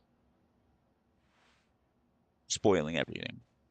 Well, you can see people riding them, and this is like the past version of it, and the one in Violet is like the future version of it, because there's these paradox Pokemon, like the Pokemon that's like Donphan. It's like the ancient version of Donphan, and then the one in, if you play Violet, it's a different version because it's like the future version of Donphan. But I don't know. It means that Donphan didn't look like Donphan back then, and they called them like weird things, like the super hard tusky man. That's not what it's called. Like the giant tusk monster. I don't know. Well, it seems that the professor is asking quite the favor of you. But of course, the Academy is always here to support you in any way that we are able. I do hope you'll continue to enjoy your school life together with Kuraiton. I'm trying to do some sort of accent. Okay, so I will save the game here. I guess I'm not doing another episode tonight. I wanted to do 2, but I got carried away. So, close that. Go to this, and I will go here, and you can listen to the rest of it. Yes. And you know what I find fascinating? What's that? The trick god's gone, their influence is still all over the place. The document points out some obvious More cool alien tech. Just legends and rumors. I can see how that would make for a good story. Earth, or pack up and head back to the cosmic drawing board. Now this is where the whole multiverse global flood wipes out almost everything. Wow. Okay, but hasn't that flood myth been around forever? Like across so many cultures. You've got the Epic of Gilgamesh, the Bible, even ancient Greek myths. Right. And that's what this document is getting at. It suggests that these myths are rooted in a real event, a shared history, but one that's been interpreted and reinterpreted across countless generations and cultures. Fascinating. It's like a giant game of telephone, but with gods and monsters instead of whispers. But I'm guessing things didn't go so well for the aliens, even with a massive flood. Yeah, so after the flood, these gods have a choice. Stick around on a devastated during Earth, the flood, or pack up and head back to the cosmic drawing board. That Now, this is where depends the on whole me. multiverse thing comes in. There's Earth Zero, where they stay and rebuild an even more advanced society. And there's Earth One, that's the timeline we're focusing on today, where they bail. They leave humans to pick up the pieces, and only the stories, the myths, remain. Okay, so no more cool alien tech. Just legends and rumors. I can see how that would make for a good story. But do these Earth Zero and Earth One timelines ever interact? Is there like a portal or something? Oh, we're getting there. But first, let's talk about those myths. Even with the gods gone, their influence is still all over the place. The document points out some obvious parallels in Lil and Anu in Mesopotamian myth, very similar to the Greek Zeus and the Roman Jupiter. Okay, first of all, they said Earth Hero. So that's the fucking AI being incorrect. So this right here is not Welcome, is Restream not what bot. they're talking about. I mean, it's just this. It's just my it's just my incomplete like document of what my story is. But they're making it out. They half make it out to be a. Wait, can you hear me? I hope you can hear me. Yeah, you can hear me by the mic here. Oh, hello. Did you just say that? Fuck. Why do I not have...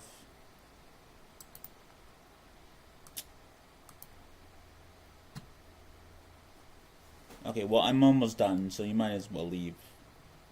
I don't know, I'm just showing this, or whatever the audio version of showing something is.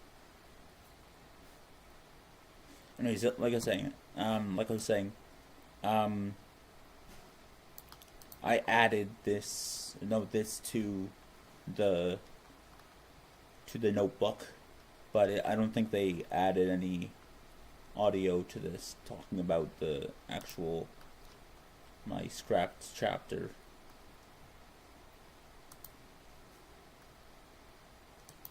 And then you have Indra, the Hindu god of war, and another Zeus-like figure. And don't even know forget what he just Thor. said. He's got that Zeus-like lightning thing going on, but he's also a fierce warrior like Marduk from Mesopotamian they're mythology. just- Yes. And you know what I find fascinating? What's that? It's acting like these AIs, like these podcast people, are pointing it out themselves, but this is all just stuff in the document. The trickster archetype. Think about it. Marduk's dad, Enki. The Greeks had Prometheus, the Norse had Loki, even Lucifer in Judeo-Christian tradition. Right. These figures are often associated with forbidden knowledge, going against the grain, causing a little chaos. Why do we find that so compelling? Well, maybe it's because deep down we all have that little spark of rebellion in us. A desire to question, to push boundaries, even if it means breaking a few rules along the way. I like that. It's about pushing boundaries, but understanding that those boundaries probably exist for a reason. Exactly. And speaking of pushing boundaries, let's jump to the 20th century. 1938, to be precise, we meet Jason and Joseph Forrest, twin brothers who stumble across something incredible, a way to potentially contact those long-gone extraterrestrials. Whoa, hold on. So we're talking about actually opening up communication with these beings after all this time. You got it. But there's a catch. As you can imagine, not everyone's thrilled about the idea of inviting a bunch of superpowered aliens back to Earth. Yeah, I can see how that might be a bit of a tough sell. Talk about a potential culture clash. So what happens? Do they manage to make contact? Sadly, it doesn't quite go down like that. See, Joseph is terrified In of the that potential timeline. consequences. So terrified that he kills Jason to stop him. Oh, wow, that's intense. Talk about sibling rivalry. Right.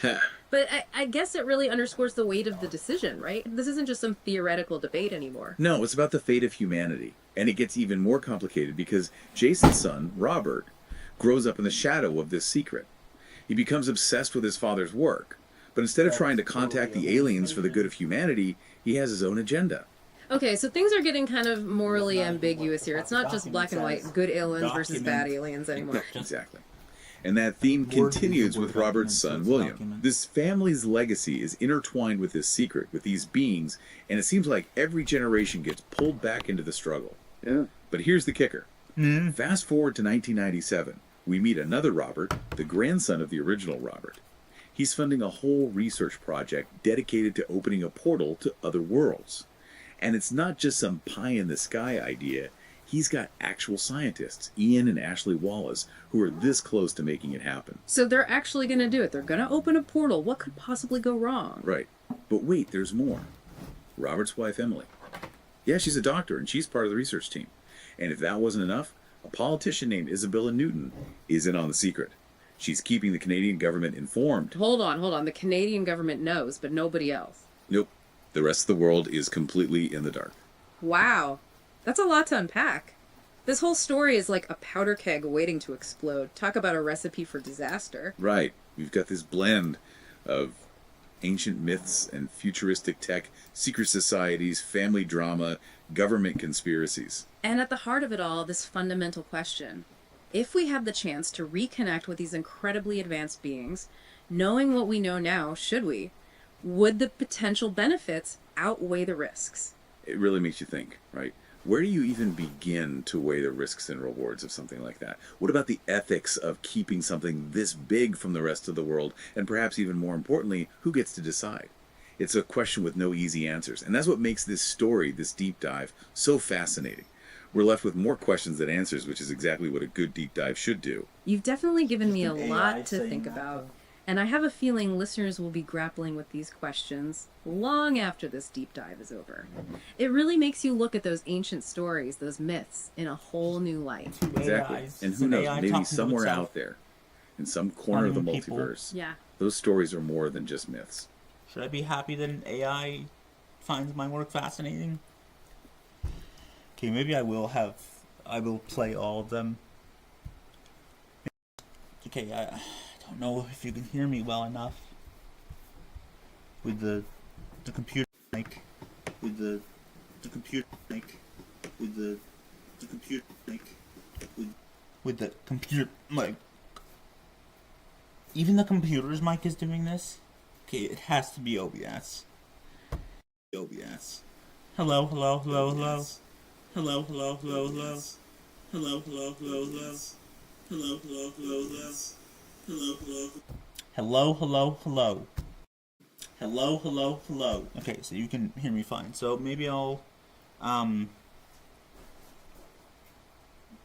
do my outro now or do my outro after all of the deep dives are listened to. It's not even it's not a say like it's just Google Gemini, I guess, talking to itself. Like this is really cool. It like creates like almost a podcast of these fake people talking about whatever you give it. I love it. But like, should I be happy that an AI has this thing calling my work fascinating, or like that's just a document? But when I put in my writing, it actually said that it was good writing. But should I take that to heart, or should I be like, okay, well, it's just an AI? I'm gonna play it and hopefully listen to it over there while I clean up. I guess I have everything cleaned up besides this computer. I'm going to do my litter box, and then I'll just leave the bag over there while I listen to this. But yeah, I will come back and do the outro after that. I'm going to just have all the other ones be listened to. Okay, so it's not in any particular order. That's a different deep dive, so I don't think I've listened to this one. This is, I don't know which one is the one where I put in both at the time, and which one is one where I put in one and then I added the other after it already created this. But see, like this right here, the father's identity is the Ruby Knight. That's not true. It hallucinated that. It misinterpreted that. It's very clear in my writing. This is scrapped writing as well. These are chapters that I'm not really using. I'm going to use the part with the car ride, but I'm doing it differently. So, but this is basically the same events from two different characters' perspectives. One of them being me, fictional version of me who ends up being a vigilante, blah, blah, blah. I'll just play this. Buckle up, listeners, because today we are diving headfirst into a story that could practically be ripped from the headlines. Full of family drama, corporate schemes, the works. I'm ready when you are. And the best part, you, our listeners, are right at the heart of it all, ready to unravel this thing. Absolutely, let's get into it. Awesome. Our source material drops us right into a birthday party gone wrong. Picture this. Friday, May 13th, 2016. Friday the 13th. Yeah, already getting some ominous vibes, right? Well, it's interesting you should mention that. Like, it's literally like it's an actual person commenting on that. Like, this is, like, you didn't, no, I don't think anyone expected Google, of all people, of all companies, to come out with something like this. Like, it's really cool. And it's not just for putting in your fiction. Like, you could take something that you have to read for school, put this in, and, you know, there's a study guide, there's table of contents, there's a timeline, briefing doc, FAQ, you can ask questions that you, and maybe the AI will help you understand it. It might hallucinate some things, but whatever, it's not perfect. And then has the deep dive. It's really cool, but I'm just using it to have something comment on my work. Is that a little narcissistic? Selfish? Egocentric? Egotistical? Whatever. Well, I mean, mostly I was putting in the details, and I want to hear this thing react to it. While we might try to brush it off as superstition, starting our story on that date does kind of set a certain tone, doesn't it? Like maybe a little foreshadowing of the drama to come. It really makes you wonder, like, about how much perception influences things, you know? Like how even something as simple as a date can color our expectations. Totally. Okay, so back to this party. We're at the Forrest family home, and it's got all the makings of a typical birthday bash. We've got Jason Forrest, our main man of the story, who's celebrating with his dad. The whole family is there. His parents, his twin brother Jimmy, even his girlfriend Olivia, and a close buddy named Nick. Everything seems pretty normal, happy family, cake, the whole 9 yards. Until, bam, the news hits. Ooh, okay, I'm on the edge of my seat. What's the news? And this is where things take a sharp turn. Imagine, you're at a party, maybe sneaking an extra slice of cake when you should be mingling, and all of a sudden the mood crashes hard. Because the news is reporting that William Forrest, Jason's grandfather, and the head honcho at Forrest Enterprises, has been arrested. Oh, wow. Okay, so not just any arrest then. This is serious stuff. Oh, absolutely. We're not talking about a park.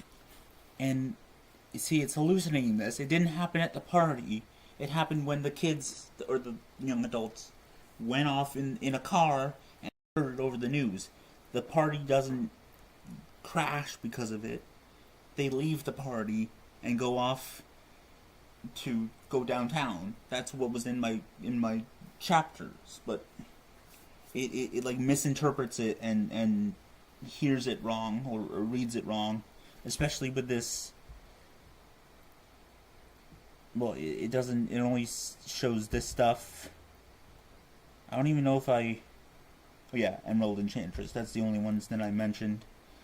But it doesn't even mention Abraham, and also his father is not the Ruby Knight. It's the Ruby. He's the Emerald Hood.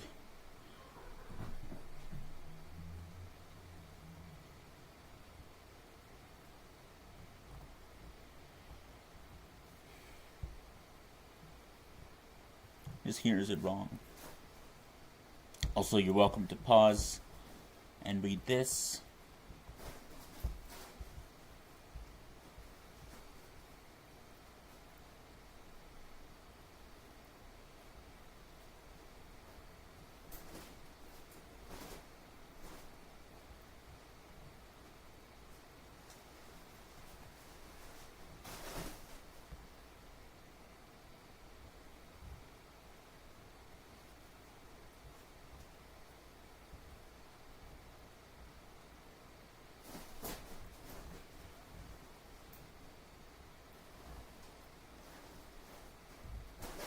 Oh shit, I didn't put it in agree. That's what editing is for. whatever. It's scrapped. It's a scrap chapter anyways. I might reuse a lot of it.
So that is the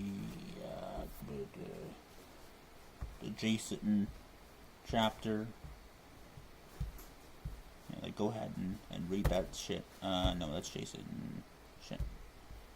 This is yours truly. Well, different version of yours truly. Much better version of yours truly.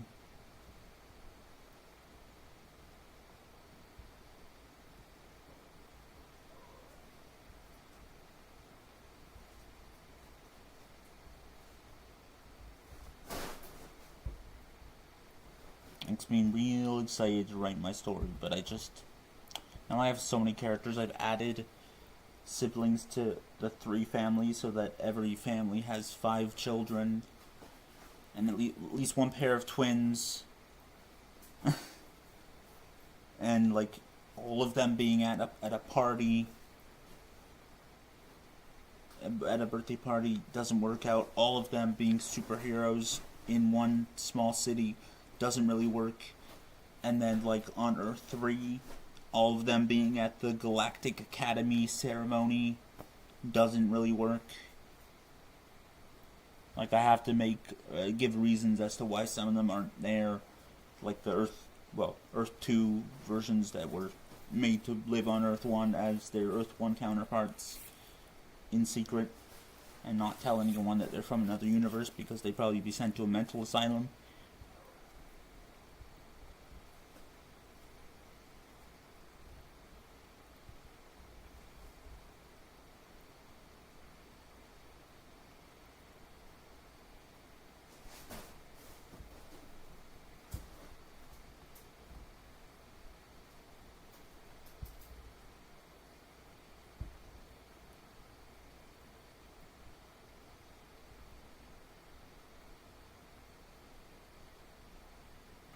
Where the others, where Abraham and Olivia and Abraham were waiting. I definitely didn't proofread this, but again, it's scrapped. If you're saying something, person here, I can't see it because I'm obviously here on this. It is on display. Yeah, it's on display capture. Good.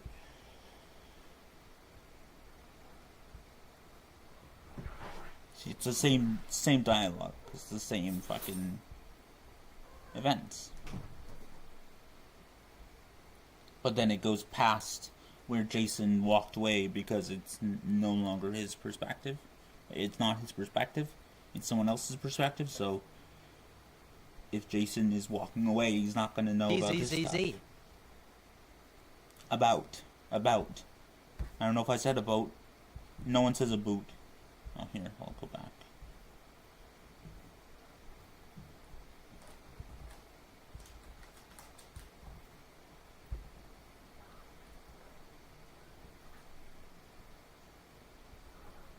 And I never actually finished writing this chapter.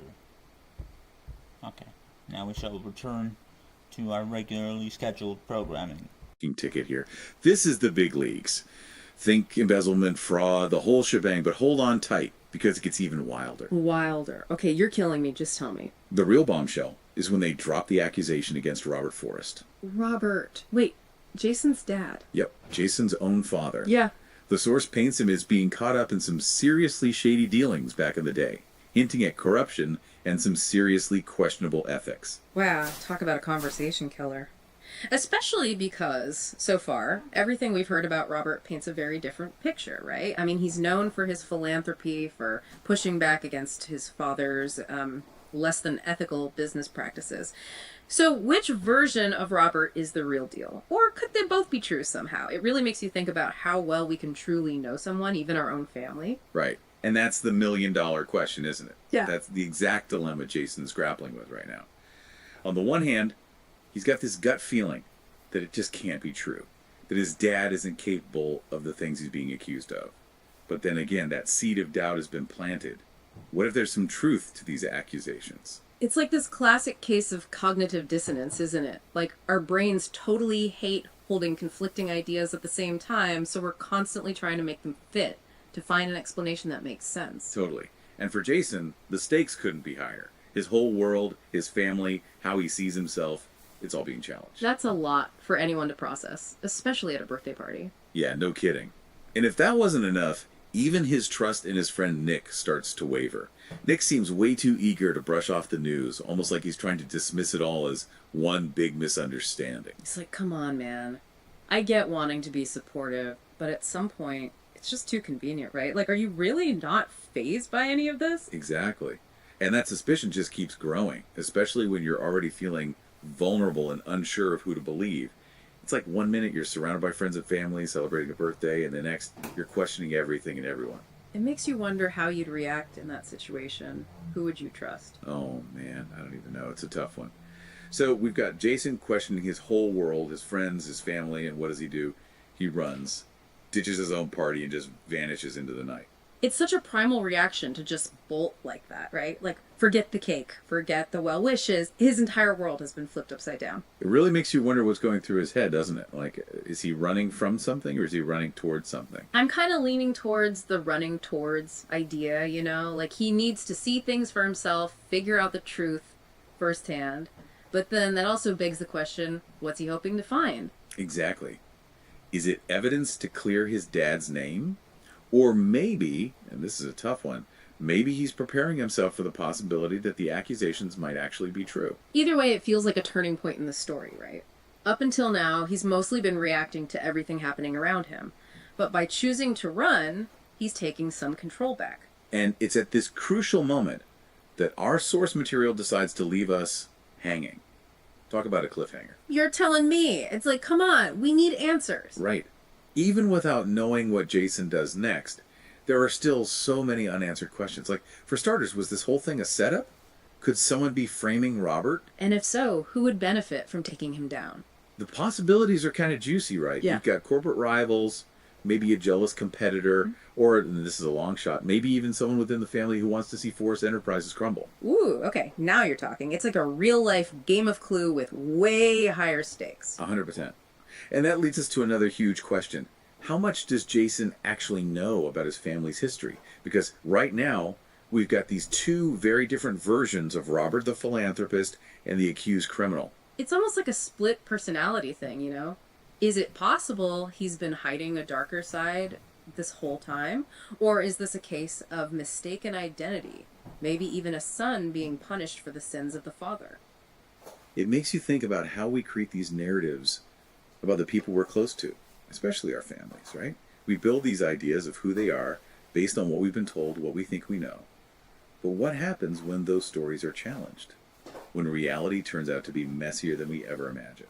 It makes you wonder how much of our own identities are wrapped up in the stories we tell ourselves, both the good and the bad, and how we reconcile those stories with the truth, even when it's uncomfortable. It's enough to make you want to dig into your own family history. Oh, Right? tell me about it. Uncover those skeletons in the closet and see if they tell a different story.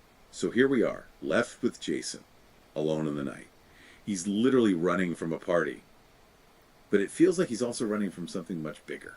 Right. Like that weight of his family's legacy just became way too heavy to carry. It's a powerful image, and it makes you think about the courage it takes to face those kinds of choices, especially when the stakes are so high. I mean, he could just try to ignore everything, pretend he never heard any of it. But something tells me Jason's not wired that way. He seems more like the kind of guy who needs to know the truth, even if it hurts. Absolutely, and that's what makes this whole thing so much more than just a family drama or a corporate scandal. It's about that universal human need to seek out truth, to try and understand ourselves and our place in the world. It's like we all have these stories we tell ourselves, these ideas about who we are and where we come from, and sometimes those stories need to be rewritten. It's like that saying, right? Sometimes you have to lose yourself to find yourself. Jason's running away, but in a way, he's also running towards something. Towards a deeper understanding of himself and his family. And isn't that what we're all searching for, in a way? To try to make sense of the past so we can move forward. 100%. And, that's what makes this deep dive so captivating.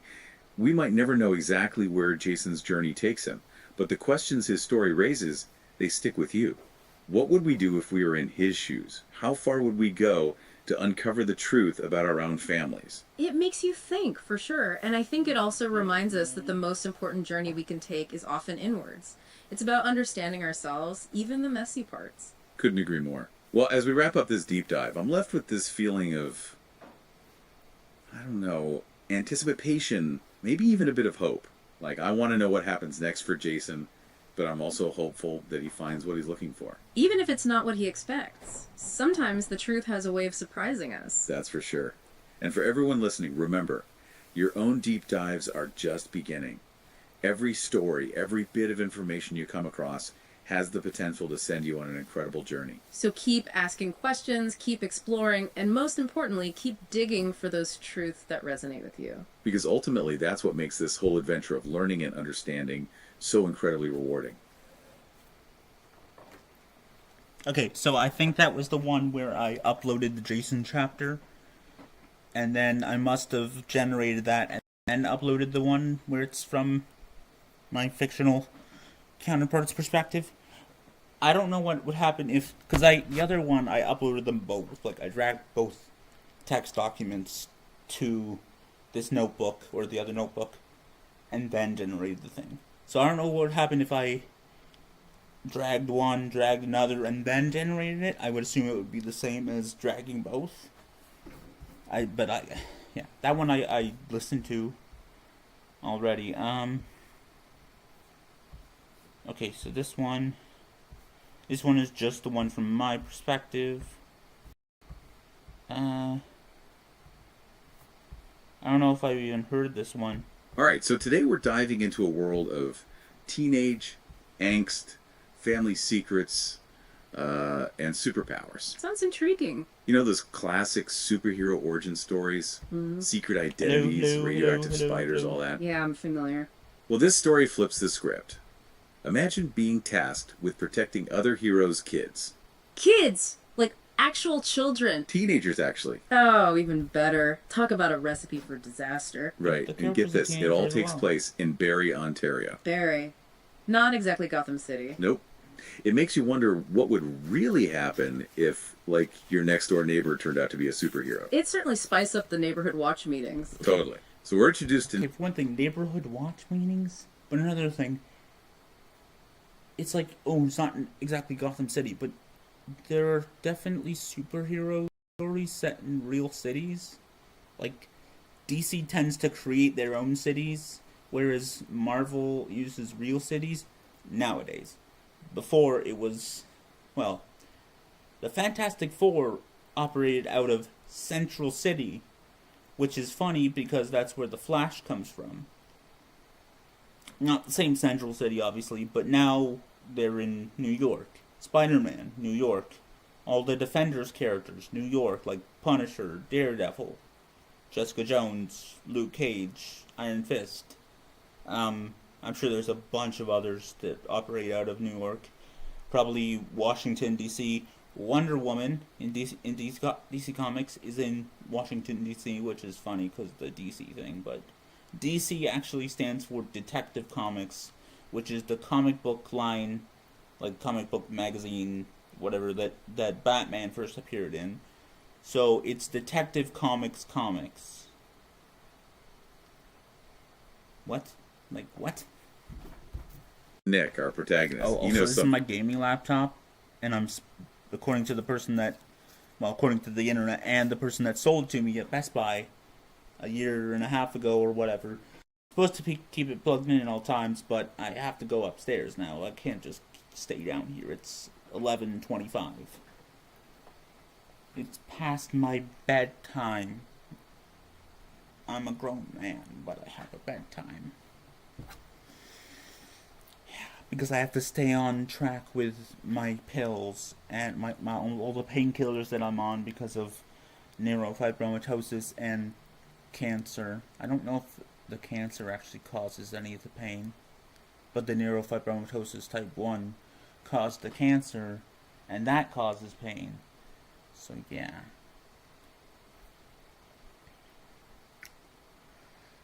I'm wondering if I should bring my Switch upstairs and my capture card, and then just plug in my TV, put it on my bedside table, and play Pokemon some more.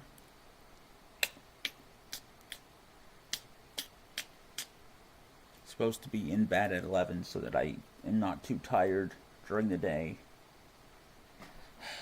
My mom really wants me on a schedule of waking up at 7, taking my methadone, taking my other pills at 8 or whatever, being on track with breakfast so that I'm on track with lunch around the same time as her or whatever, and so that I'm not starving and, well, really hungry, and I'm not hungry at dinner.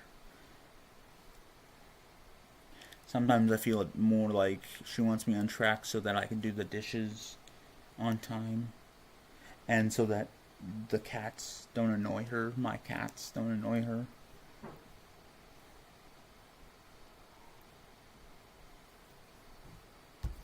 Something big and bad is coming.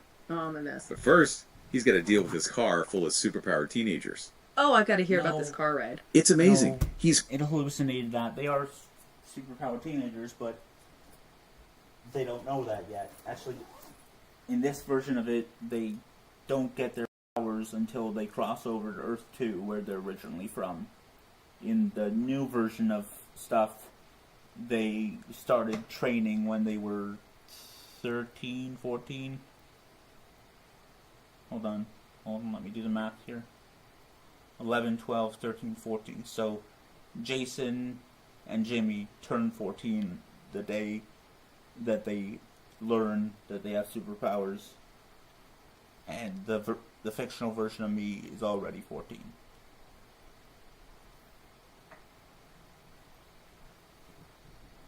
Abraham and Olivia are still 13.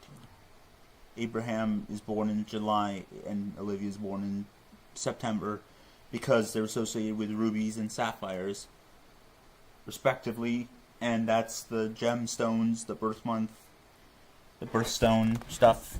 I mean, I don't believe in any of that, and I don't believe in horoscopes and stuff, but I still use some of that sometimes for my fiction because it's interesting. He's forced to reveal not only his secret identity, but everyone else's too. And he's telling teenagers. Sounds like a recipe for chaos. He's a teenager. Like the world's most stressful carpool, right? Right. What I love is how the author takes that classic superhero big reveal and injects it with this real-life awkwardness. I can see that. It's familiar, but with a fresh spin. Sets the tone nicely. Speaking of tone, I gotta ask Crimson Clock. That's our hero's name. Crimson Clock. A bit on the nose, maybe. Right. I mean, it's catchy, but it also feels a little obvious. Well, we are only working with excerpts. Maybe Crimson Clock has a deeper meaning, a connection to his powers that we don't know yet. You're right. It's easy to get caught up in details. It would be on the nose. But still, what do you think, listener? Does Crimson Clock work, or is it back to the drawing board for a new superhero name. Mm-hmm.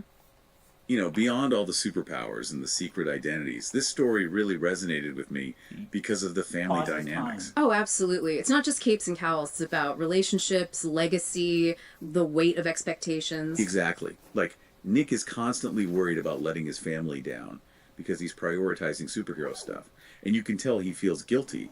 Like, he loves his family, but he's also terrified of this danger that's coming. I say that. It's a tough spot to be in, even with superpowers. That's so relatable, though, that internal conflict, trying to balance different parts of your life, even without a secret identity. It's something we've all experienced. For sure. It makes these larger-than-life heroes feel grounded and, well, human. And that's where setting it in a place like Barrie, Ontario, adds another layer. It's like, this isn't some far-off city. It's a place that feels real. Right. It's like, what if this was happening in your town? What would you do?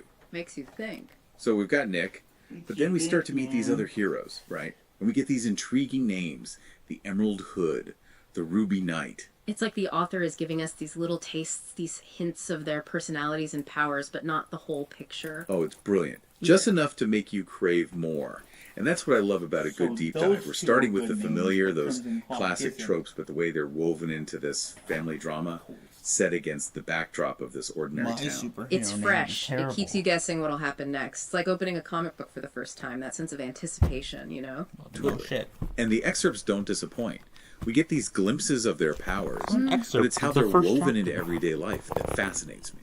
Like, remember how Nick describes his powers first appearing? How could I forget? It was such a unique description. He compares it to being a kid, staying up past bedtime when everything's quiet and feels kind of magical. It's just nostalgic, right? Totally. That is and it brings totally this sense of wonder hallucination to something that could be, well, pretty intense. I'm going It to steal that, humanizes though. it.